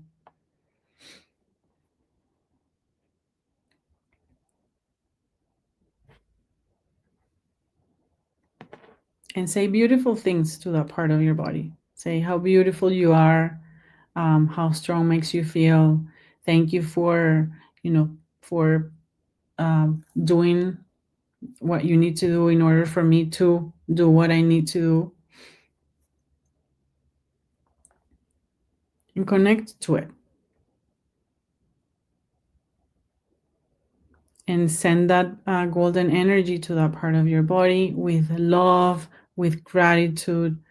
It's like hug that part of your body.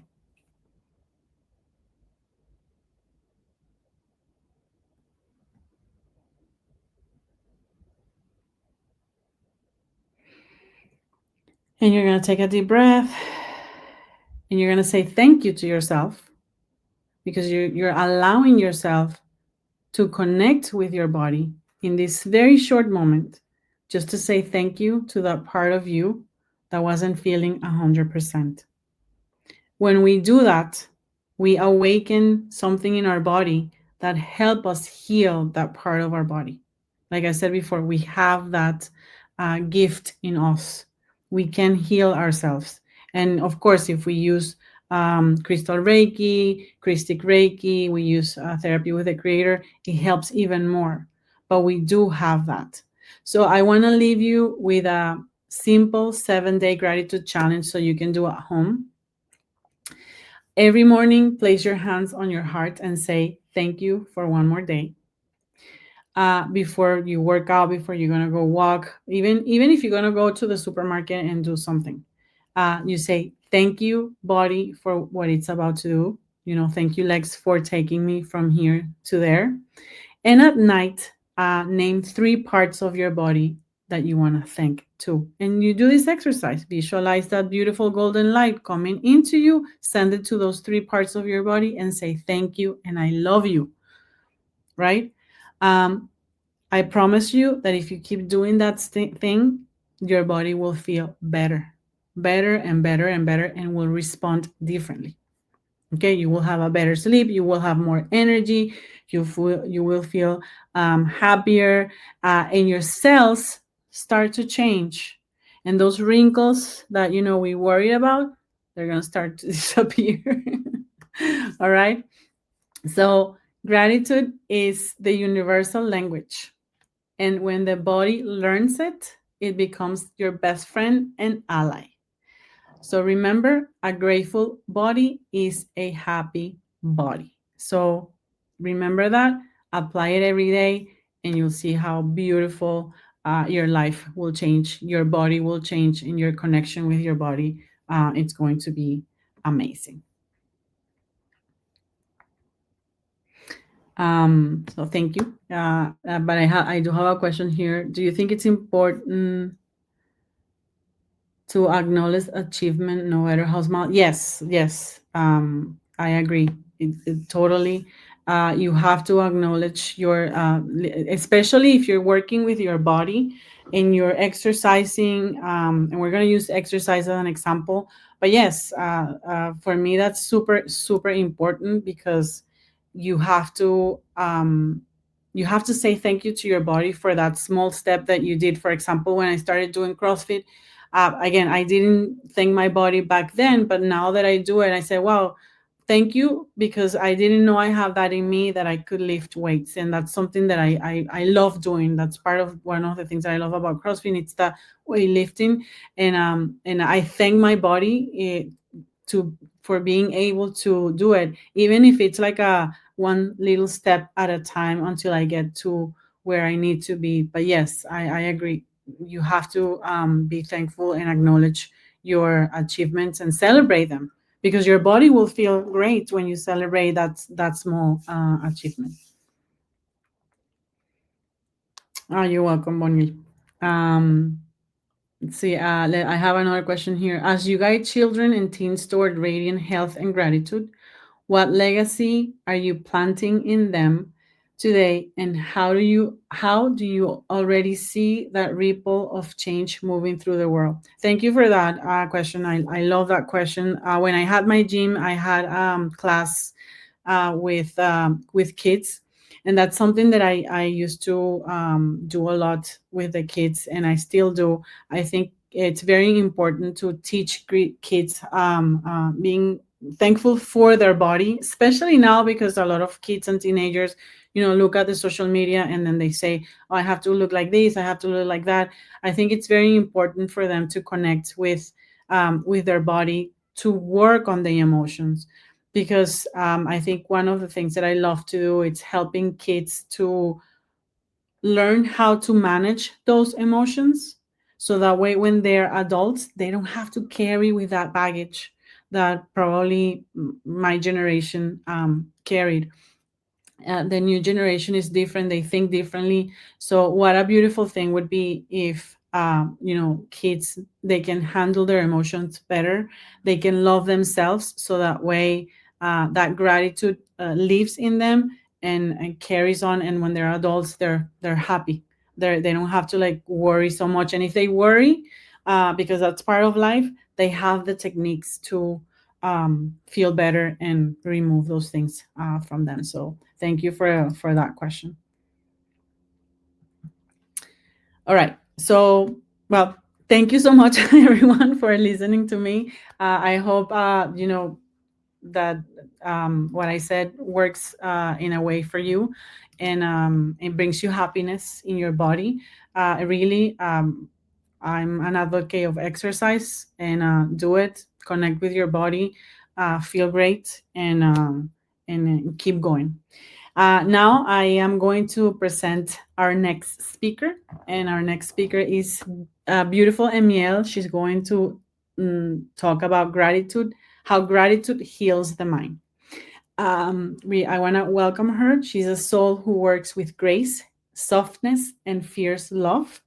Emmiel is a Master Zoly and an Angelical life coach. And she's a transformational healer who walks women back home. She is amazing at it. She has these beautiful workshops where she really helps women to connect with themselves. I love that because it connects to their hearts, their truth, and their sacred power. Through her energy work and intuitive guidance, she helps women remember they are not broken, they are divine. Of course, we are women and we are divine. So let's open our hearts to beautiful Emmiel.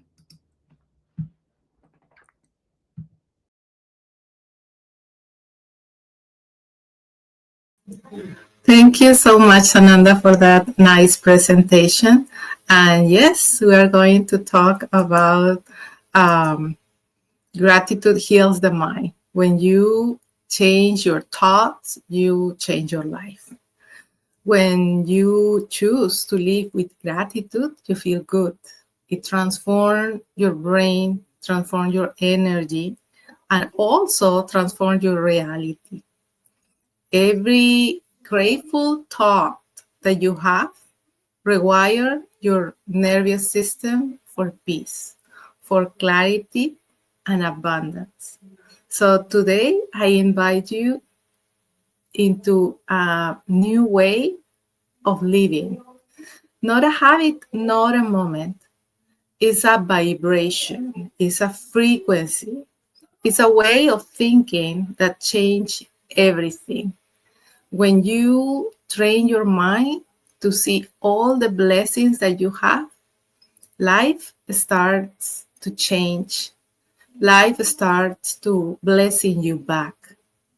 When you choose to live in gratitude, you feel that peace that fills your life.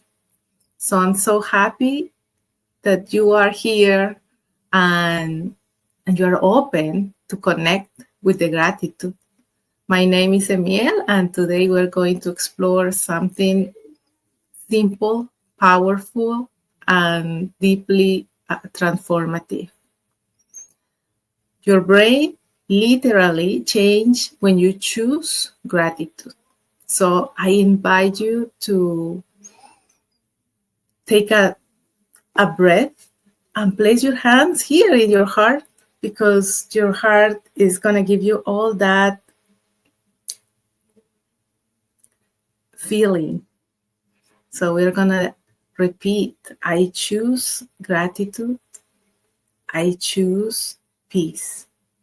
And when you choose gratitude, you find the best on everything in every moment.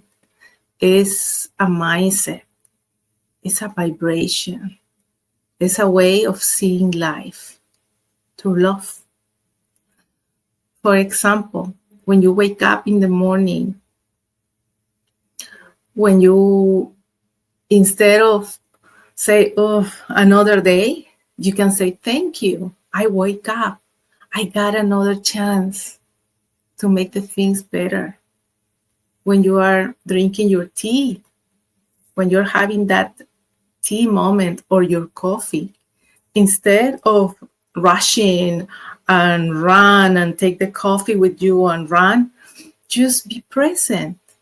Give thanks for have that warm cup of tea, that warm cup of coffee.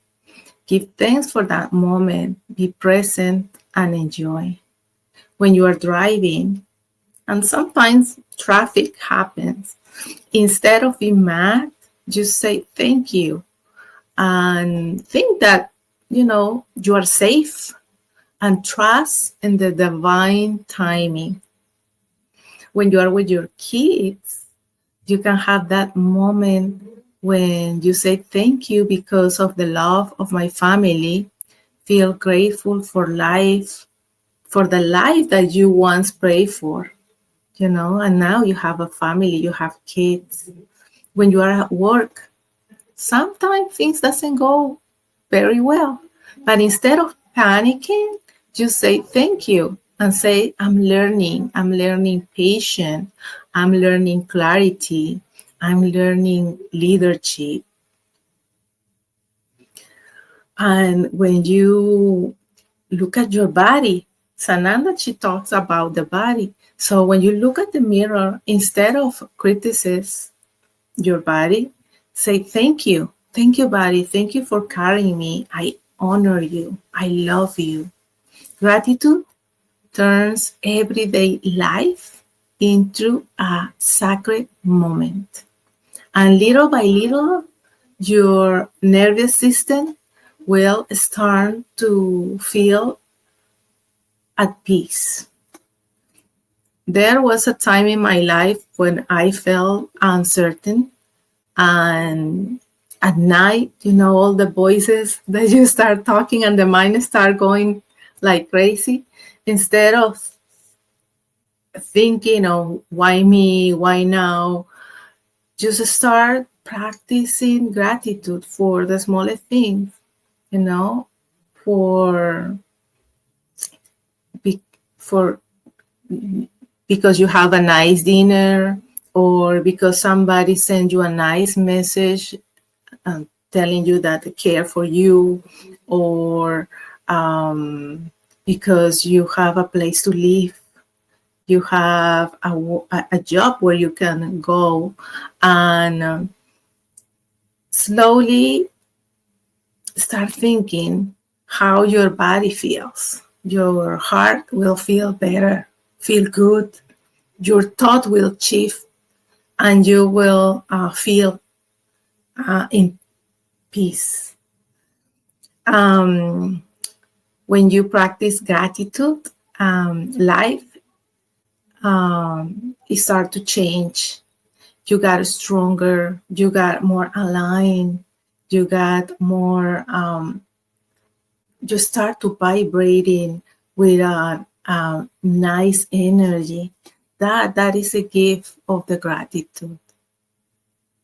When you feel gratitude, something wonderful happens in your brain. It changes the chemistry. You start to produce serotonin, and you feel happy, you feel calm. The gratitude increase serotonin, that peace.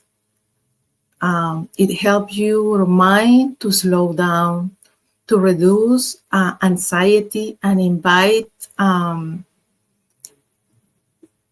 that you will have that feeling that everything is okay.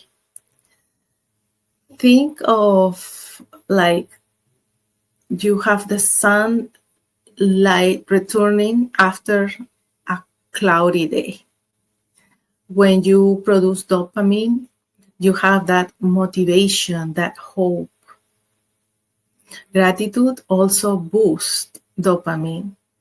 The reward and motivation, you will have that. It makes you feel inspired, more confident, and excited for life again. This is when you say thank you. When you say thank you, you start to feel that new possibilities are opening. And the oxytocin that give you connection and love. And the oxytocin rise when we feel appreciation. It softens our hearts. It helps us to feel supported, more open and connected with ourselves, with others, and also with Father, Mother, God. So gratitude isn't just a positive thought. It's a spiritual activation, a light that switch your nervous system. Every time when you feel grateful, You rewire your mind for peace, for alignment, and also for miracles. The stress will start to go down, and you feel that peace. Your nervous system will relax, and your intuition, it will be more open, and you start to see life with clarity. You will become calmer. Gratitude reduces the stress and helps the nervous system to relax. Life have changes. Life have challenges, but if you face them with steadiness instead of panicking, you will have a better day. Your mindset becomes more hopeful. Instead of saying, why is this happening to me? You're going to move on, because you're going to start thinking, what is life trying to teach me? Or why is life trying to give me? It will raise your energy. You will attract better thoughts, better feelings, and you will say yes to better opportunities. When you start practicing gratitude, opens the door to good things coming, miracles, because you are vibrating in that frequency, the frequency of abundance.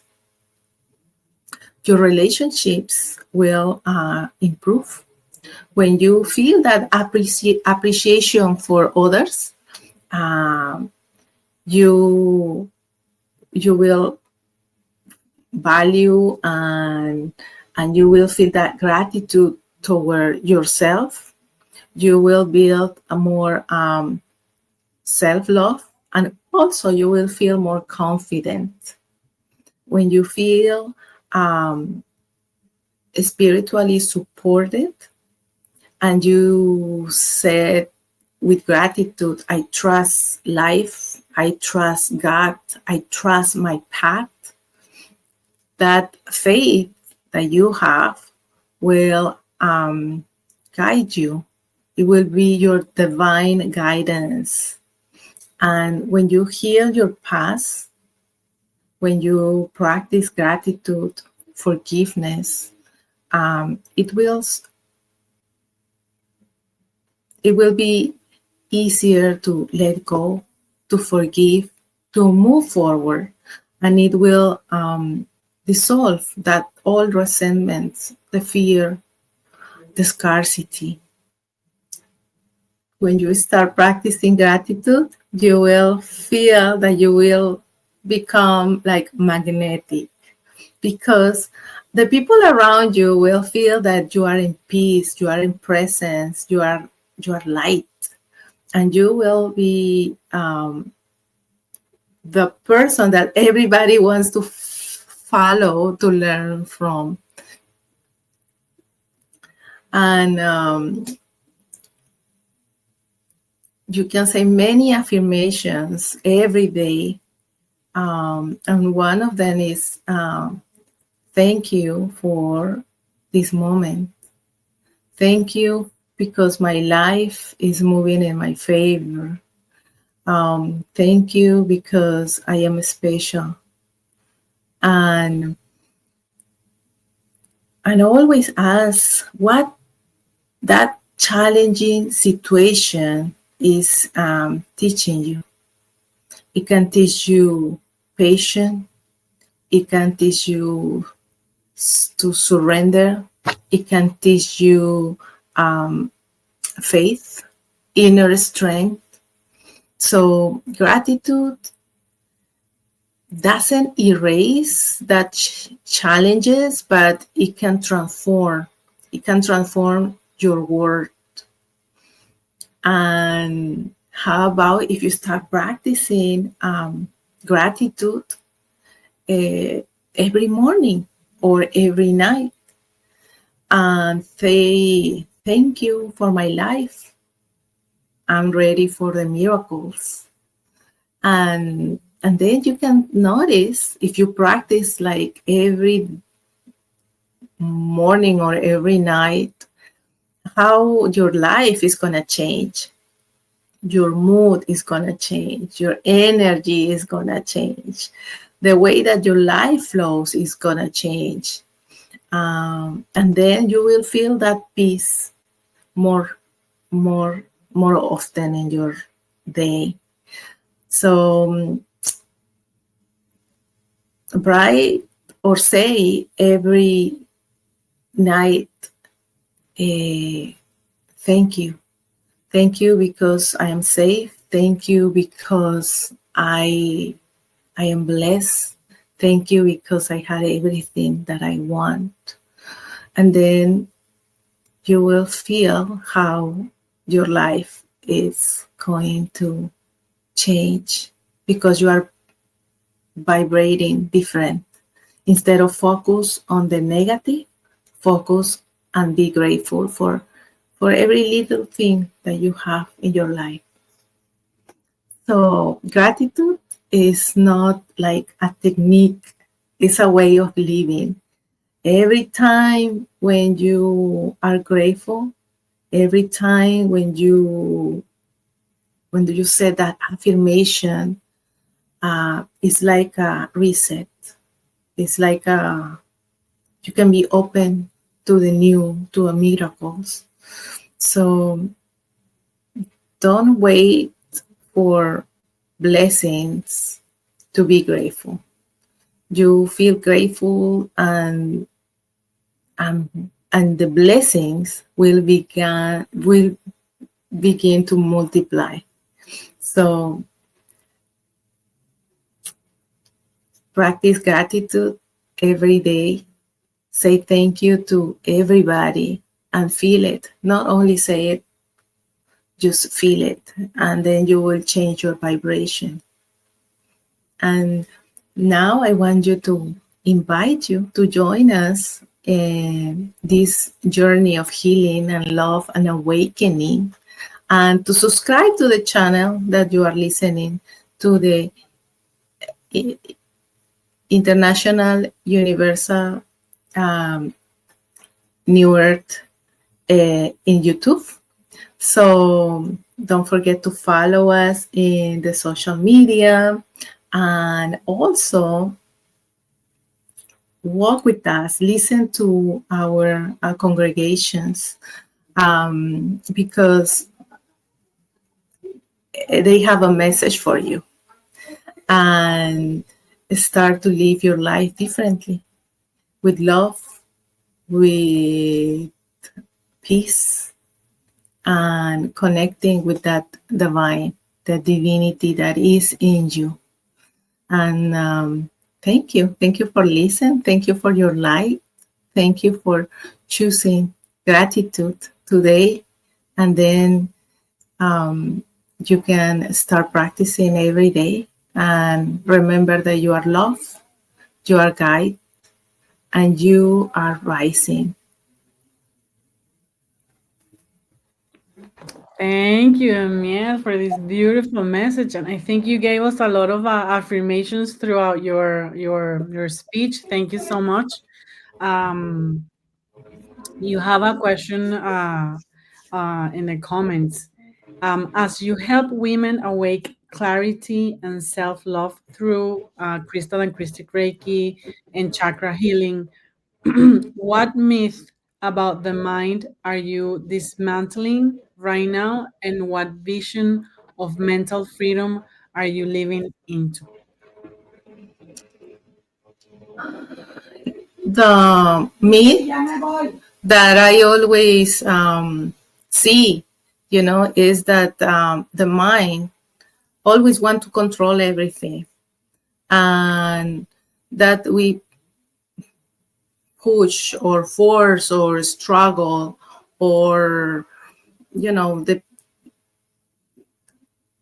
replacing that control, instead of connect with your truth, your mind start to becomes more peaceful, and then it will follow the wisdom of your heart. So through gratitude, through Reiki Crystal and Reiki CRISTIC, and also the chakra balance and the tech that we use that helps a lot of people, we can guide women to remember who they are, and they can connect to themselves.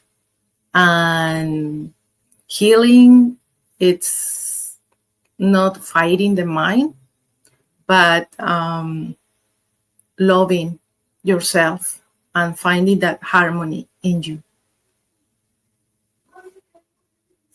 Beautifully said. Thank you so much, Emmiel. And to all the women that are listening to us, please contact Emmiel. She has a beautiful program for women to help with all of that, what she said, because yes, women have lived through different a lot of experiences, let's say, on the history of women. So Emmiel does a beautiful job of helping women get rid of those things. So thank you, Emmiel, for your beautiful message. I appreciate you being here and taking the time. I know I'll see you a little bit later again. Thank you, Sananda. And now I am super happy to introduce our next speaker, Cecilia. She's going to talk about fur beings, the silent teachers. I know a lot of people love furry friends. So Cecilia is here to remind us that some of our greatest teachers don't speak our words, but in presence. She is an angelical life coach, passionate animal advocate, yes, she is, and a visionary leader working to create sanctuaries and healing centers for our beloved fur companions. Her mission is clear: heal the world, one animal and one heart at a time. What a lovely thing to do, Cecilia. Thank you. Let's honor the quiet wisdom of our animal allies with Cecilia. Cecilia, the floor is yours. Thank you. Thank you very much for the introduction and for giving me the time to talk about these beautiful fur babies. Okay. Hello, everyone. It is such a joy and privilege to be here with you today at the Gratitude Effect Summit, because gratitude for me is not just a value. It's not a habit or a morning journal prompt. Gratitude has been my survival tool, my healing path, and my deepest spiritual teacher. But I didn't learn this from a book. I learned this from paws, fur, and wagging tails. For over 2 decades, I lived in a very different life.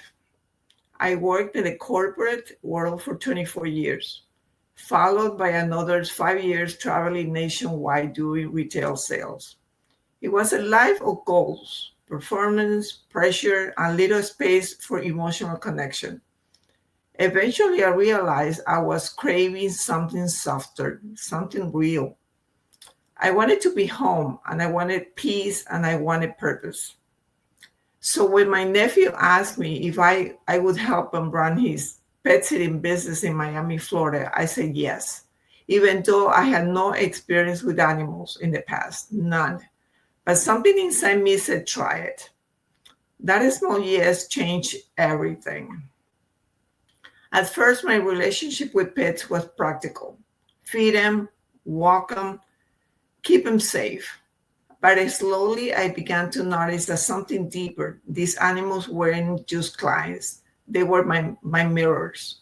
They were messengers. They were responding to me, not by word, not with words, but with energy. That's when I discovered the Dog Whisper show with Cesar Millan, Cesar Millan's work. His philosophy clicked immediately with me. I've always liked psychology. So a dog's behavior often reflects its owner's emotional state, insecurities, fears, tensions, and dogs feel it all. They know exactly where you're coming from. The awareness opened my eyes. I began to see that caring for animals meant caring for myself first. So I deepened the work. I went further into it. I studied Reiki through the ZOLEMGEH Estrella formation, where I learned the power of balance, energy, and spiritual alignment. I started meditating daily, not just for me, but for the animals that I served at the time, because I understood they feel everything we carry. Let me introduce you to some of my teachers.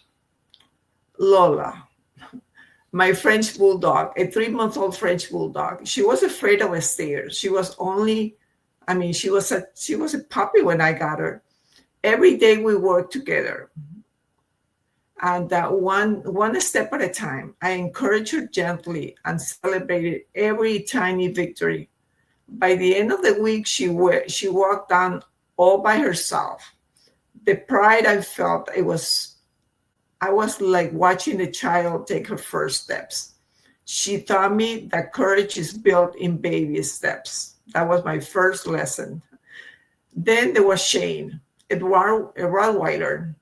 Before I met him, I was terrified of the breed. They have told me that they were strong, and sometimes they had their rough personality. But and that was just thanks to the movie The Omen, where 2 Rottweilers looked, they were hiding in the shadows and burying their teeth. But Shane, he was a big soft baby, sweet, loyal, and when he left after his parents separated, it broke my heart. He taught me that love can really surprise you, and that trust can rewrite the fears. Then came Pucci, my Pucci.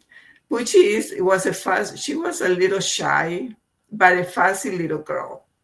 She refused to eat her food.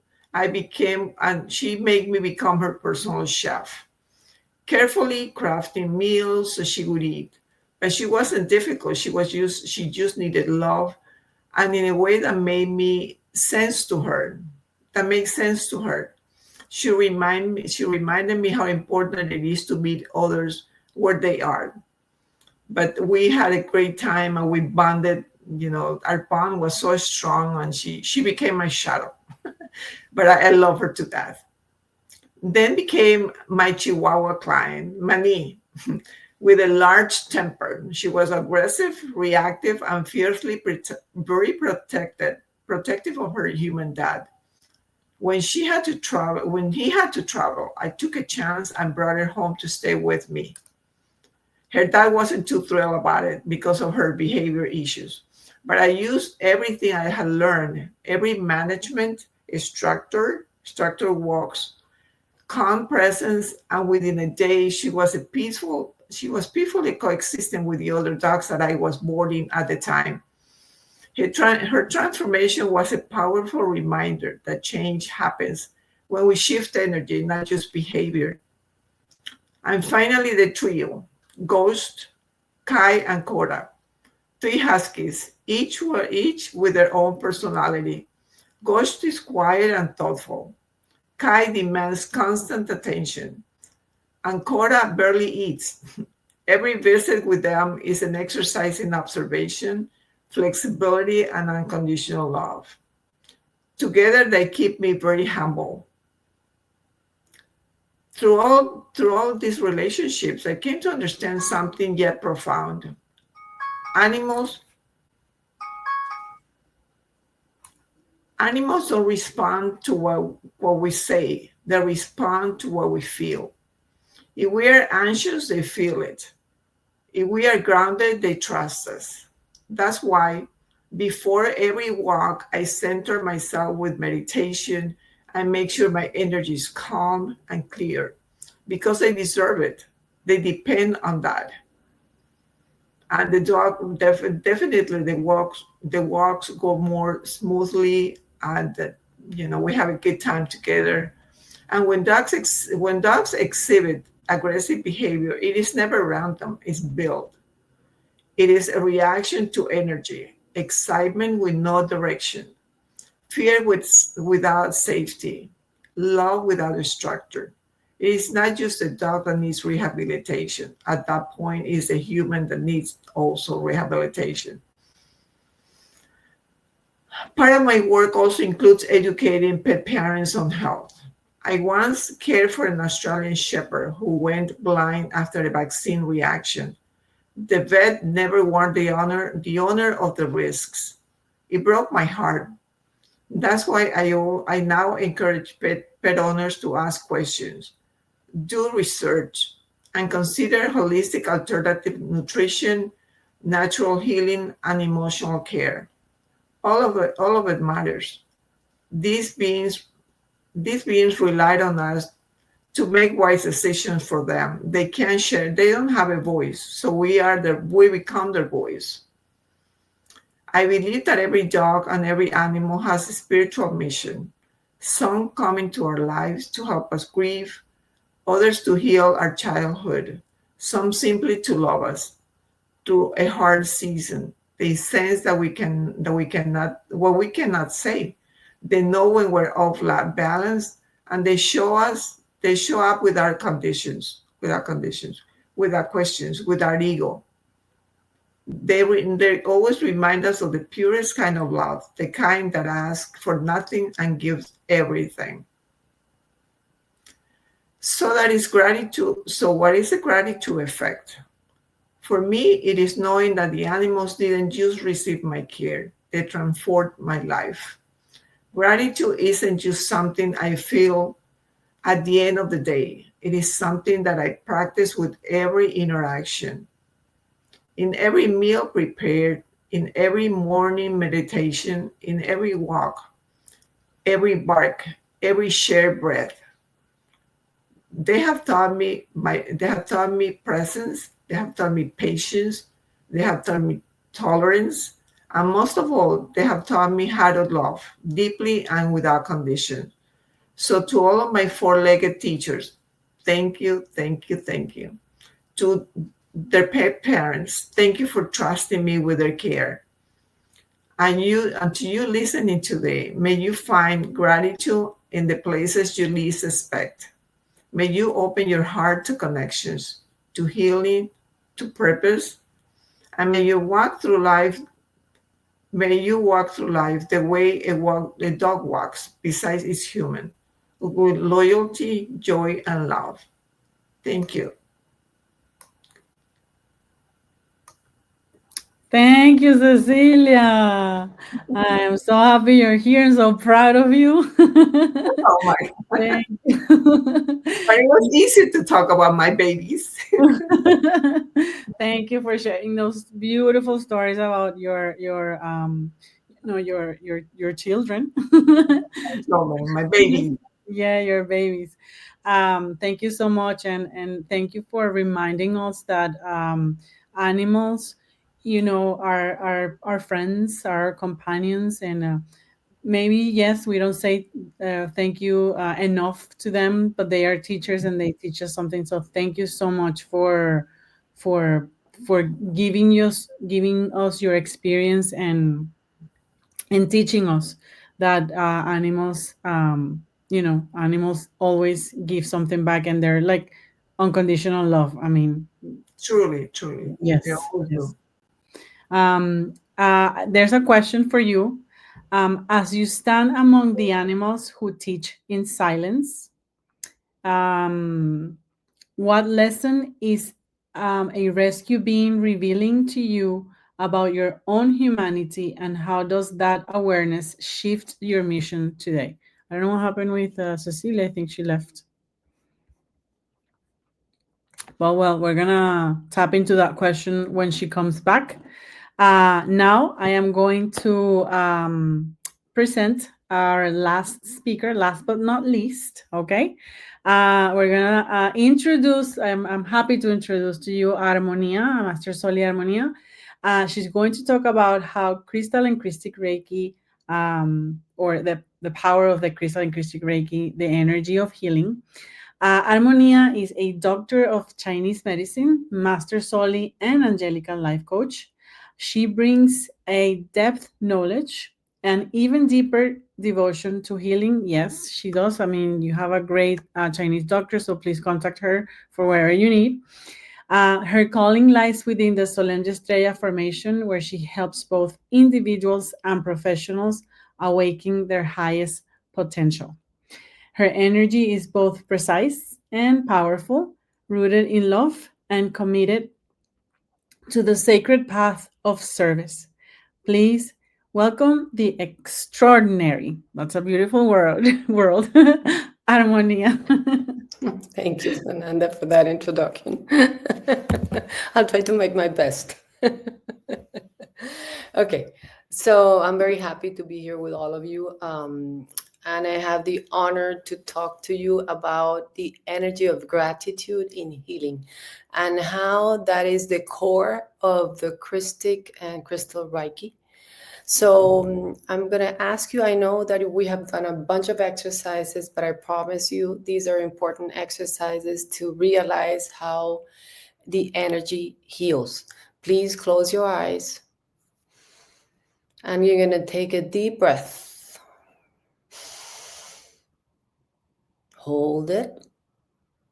And as you exhale, feel your heart opening softly.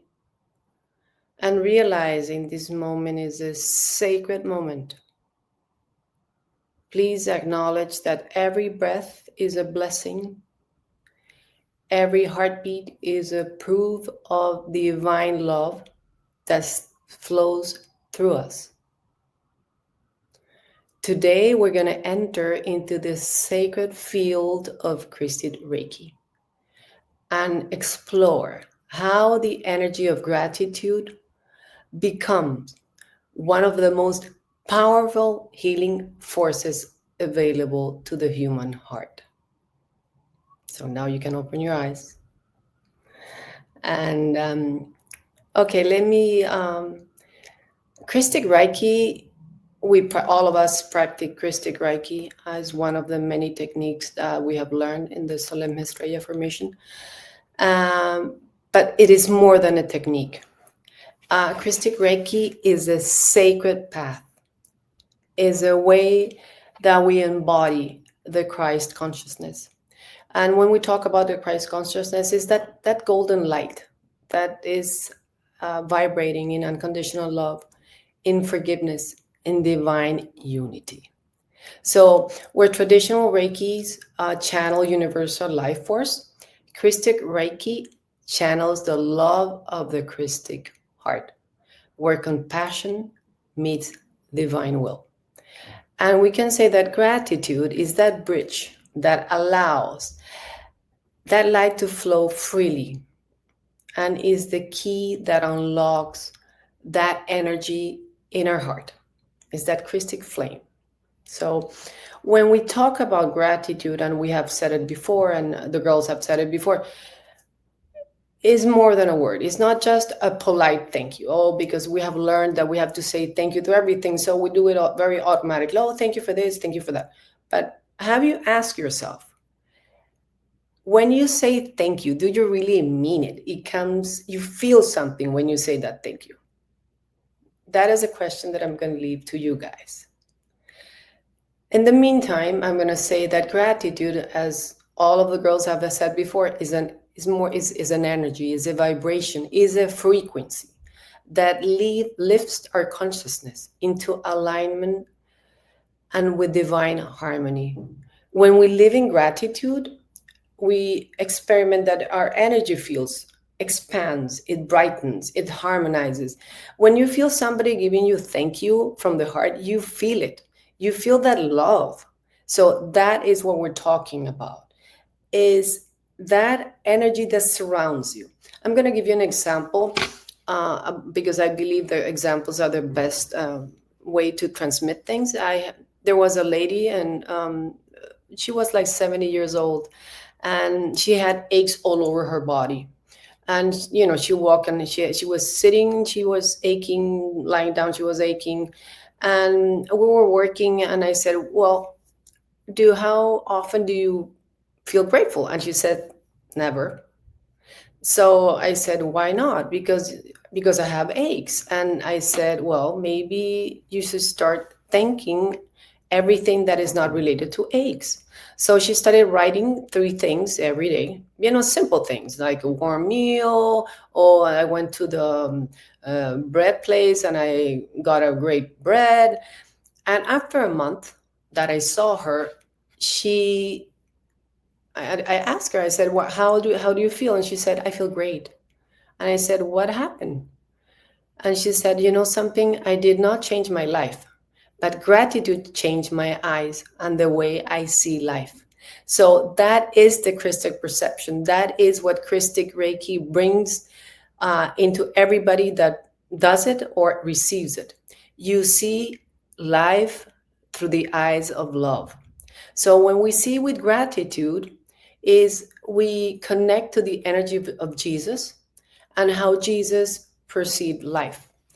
When we do a CRISTIC Reiki session, we can say that gratitude is the energy that's at the beginning, during, and at the end. Why? Because when we do our invocation, we place our hands in our heart chakra, and that's the home of the CRISTIC flame. And we invoke our masters and all those amazing beings that are going to accompany us in the healing. And we thank them, because when we think in advance, is that you set the healing in motion. Is you open your heart and you open the channel between your heart and heaven. So that single vibration changes everything. Energetically, you can start experimenting how your auric field grows. And also, we can say that the resistance clears. Emotionally, we start transforming fear into faith. And physically, our nervous system starts harmonizing and bringing peace to every cell of the body. I'm going to give you another example. I had this was a very difficult client because it was a lady that lost her husband and her child 15-20 years ago, and she was really full of pain, full of resentment, and she couldn't, even though that she was when she got to my office, she said, I have done everything and nothing has worked. And I feel this horrible pain in my heart. And I said, well, have you done the forgiveness exercise? She said, I cannot forgive what happened. I said, well, and I explained all, I'm not going to go into details because we're talking about gratitude, but as Sananda said, the forgiveness exercise is an amazing exercise because we let go energies that are old energies that did not belong there anymore. So we went through that exercise, and then we went through a gratefulness exercise. She cried for 2 hours. And after she finished, she said, for the first time, I feel lighter. So that's what CRISTIC Reiki does. Gratitude transmutes the weight of suffering into light. CRISTIC energy is merciful. When we say thank you, we invite the mercy to flow. Science confirms that gratitude lowers our cortisol, when we get stressed, strengthens our immunity, rebalances the heart electromagnetic rhythm. So from a CRISTIC point of view, what that is a completely different thing, is our soul connecting to source, to divine, to love. If we go to the Bible, let's talk about Jesus. Let's talk about Christ. Jesus taught us that gratitude precedes the miracle. Every time we read, or we watch a movie, or we see Jesus saying, Father, I thank you. Thank you for the bread that I'm going to receive. Thank you for this. He didn't wait for proof. He gave thanks in faith. This is the CRISTIC principle of creation. gratitude as an invocation. It doesn't just respond to, oh, when something already happened. No, it opens up when you're grateful before things happen, no matter what, without controlling. Life has a way of manifesting beautiful things. So when CRISTIC Reiki, we follow the same example. We say thank you before the healing happens. And something really magical happens. We as healers have a great connection, and also we can see how our clients get into a different state. We usually practice. We put our, I'm going to talk. We put our hands in our heart. We connect to that energy, because that energy is what really is going to heal the person. We're just channels. That is their energy that heals.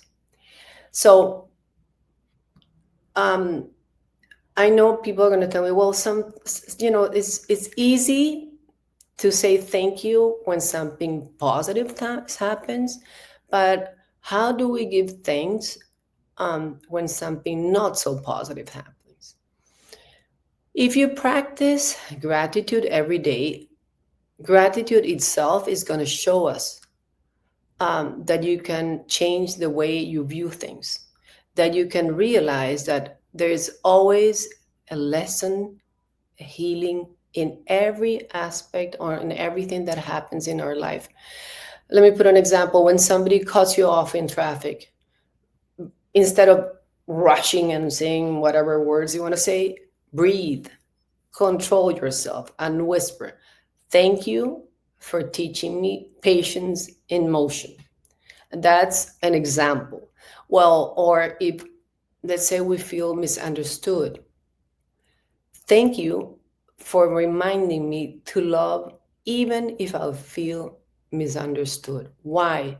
Because if somebody misunderstands you, you really have to honor yourself. So that person is showing you that no matter what they think, you really have to honor your things. So you have to be grateful for that. Let's say if life shifts unexpectedly, you say, why? And usually we go, why me? Why this happened? You can think, because maybe life is telling you this is not the way. You should look around and look somewhere else. Maybe that was a dangerous situation. Maybe it was not a positive situation for you, even though that you think that it was the best one. So when we open ourselves to not controlling and not interpret things in negative ways, and we open ourselves to feel gratitude for everything, then we turn it into a sacred practice, into an everyday thing. And it keeps us in tune with that unconditional love of Jesus. I'm going to guide you into a little meditation. All of the 6 of us are going to give you a cosmic healing with CRISTIC Reiki. The only thing you need to do is say, I feel deserving of this healing, because the stellar masters are the ones who perform the cosmic healing. We're only channels. And so please close your eyes, take a deep breath, and you are going to visualize a golden white light descending from heaven. That is the CRISTIC flame of love.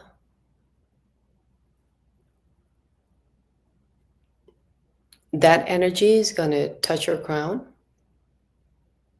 So you're going to see it entering your head.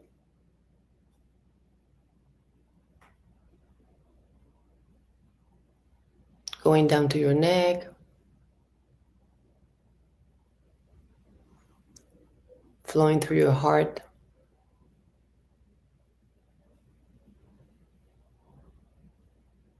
And to every part of your body.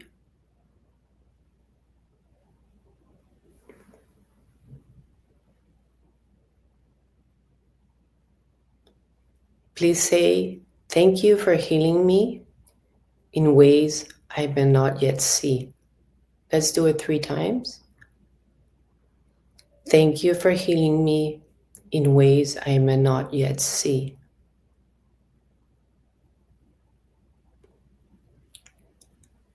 Thank you for healing me in ways I may not yet see.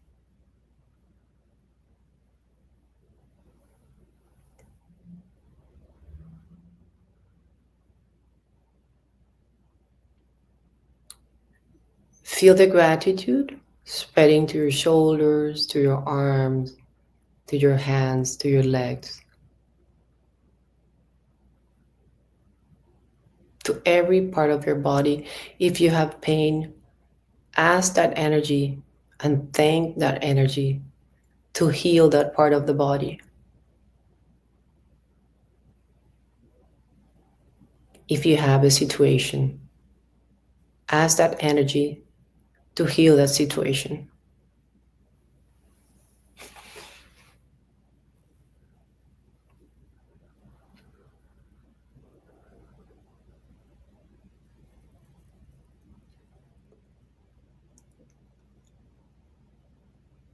Now, put intention and send that light to your loved ones.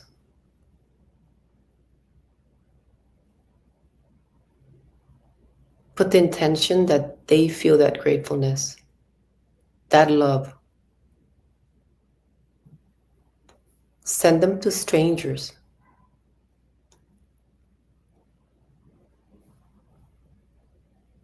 Even though to those people who challenge you. Each one is a teacher of love.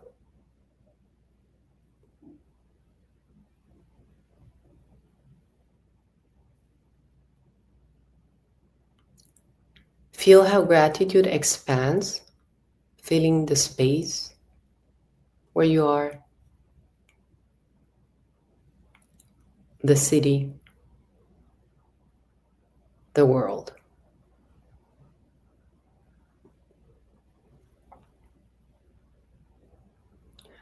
The Christ light radiates, and you're part of it.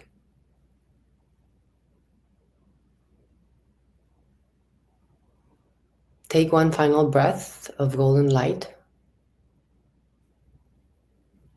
and gently open your eyes, feeling lighter, centered, and whole.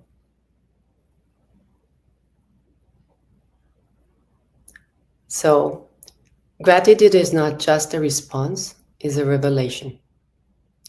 It reveals our oneness with the divine. In CRISTIC Reiki, we understand healing is not fixing, it is remembering that we're already whole in the light of God. And gratitude is how we remember. It turns our focus from pain to purpose, from fear to faith, from wound to wisdom. So let us live this truth. Every thank you is a spark of healing. Every act of gratitude is a blessing extended to the world. Thank you so much for being here from all of us. It has been an honor. Thank you, Armonia. Such a beautiful, beautiful speech and topic. Thank you so much for giving us, a little bit more information about how Crystal and Christic Reiki help us heal everything. And when we heal, we are grateful. Thank you so much. And I think it's important the message that you said about, being grateful for the things that are not so positive. Yeah. Because that shows our body, our mind, everything that we want to heal, and we're thankful for those experiences, although they were not beautiful. You do have a question on the chat. It says, as you stand in your practice today, what gift are you offering humanity right now, and what timeless gratitude practice still anchors your energy today? The gift that I offer humanity is the gift that Master Zolemgeh Estrella gave me, and that I'm eternally grateful to her. That is awakening consciousness and learn to know myself and to remember who I truly am. So I want to give that back to the world and help people be happy remembering who they really are. And it's interesting because, as you all said, I wake up in the morning and my practice that I do is that I really sit down with myself and give thanks to everything that I'm going to live that day.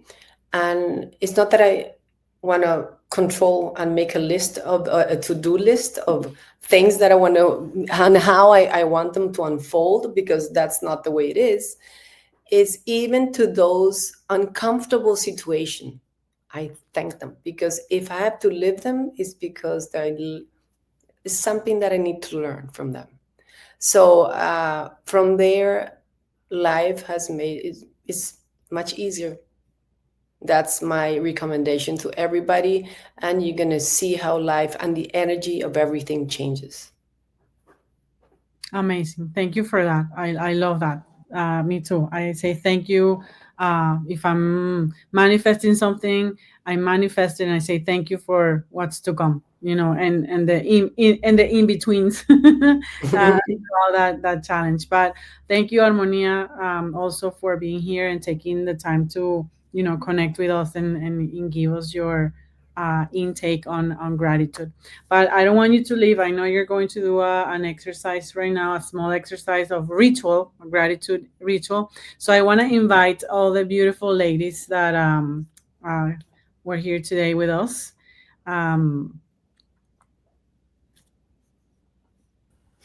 Let's wait for them. Okay, so we're all here.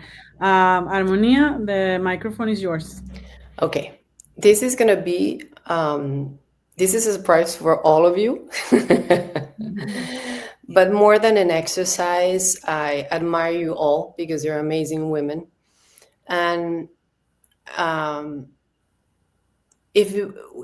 want you to say a phrase that for you have, how for you has gratitude changed your life.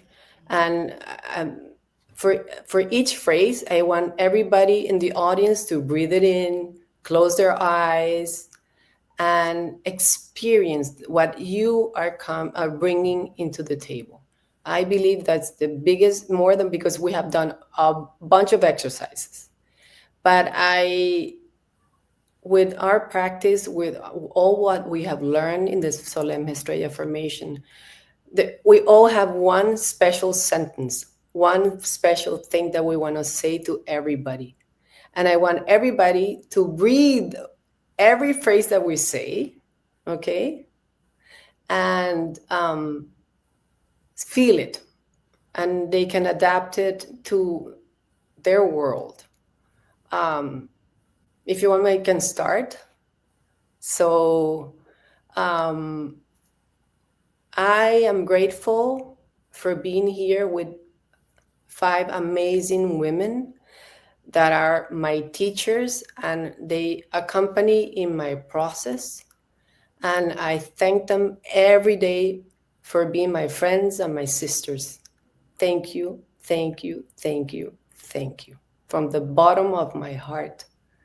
So I want the audience to look for friends or people that accompany them and visualize them and thank them. I'm sorry that I did not prepare you guys for this, but I thought that a surprise was important.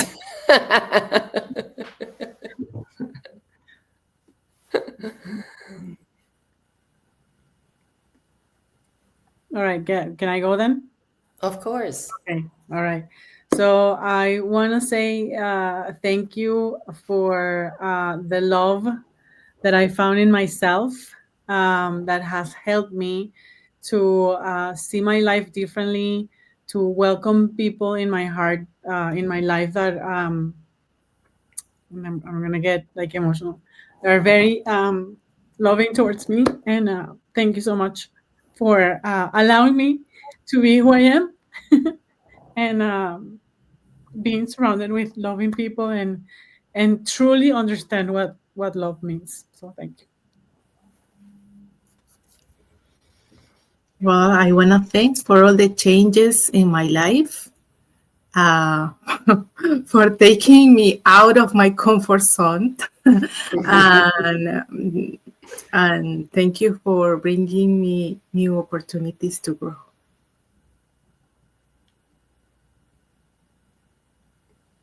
Alma. Okay. I'm gonna get emotional too. No, but really, I was thinking about it, and I am so grateful and just thankful because I know I always have music in my life, and that made me connect with my soul and with God. But since I started the ZOLEMGeh Estrella formation, I think I just was able to connect with so many amazing people. Just like it's been so beautiful, and I just feel like so loved. And then for the first time, I just felt the same thing that I felt with music, that I could be myself and that I could, shine and just share that in community. And I just truly honor and respect each and every one of you so much. Like, I have so much love and so respect, and I admire you. So I'm just grateful that, my journey has brought me to this, and for each and every one of you. I Cecilia. got this, just in case I cry. Okay. What can I say? Thank you for helping me find myself, maybe.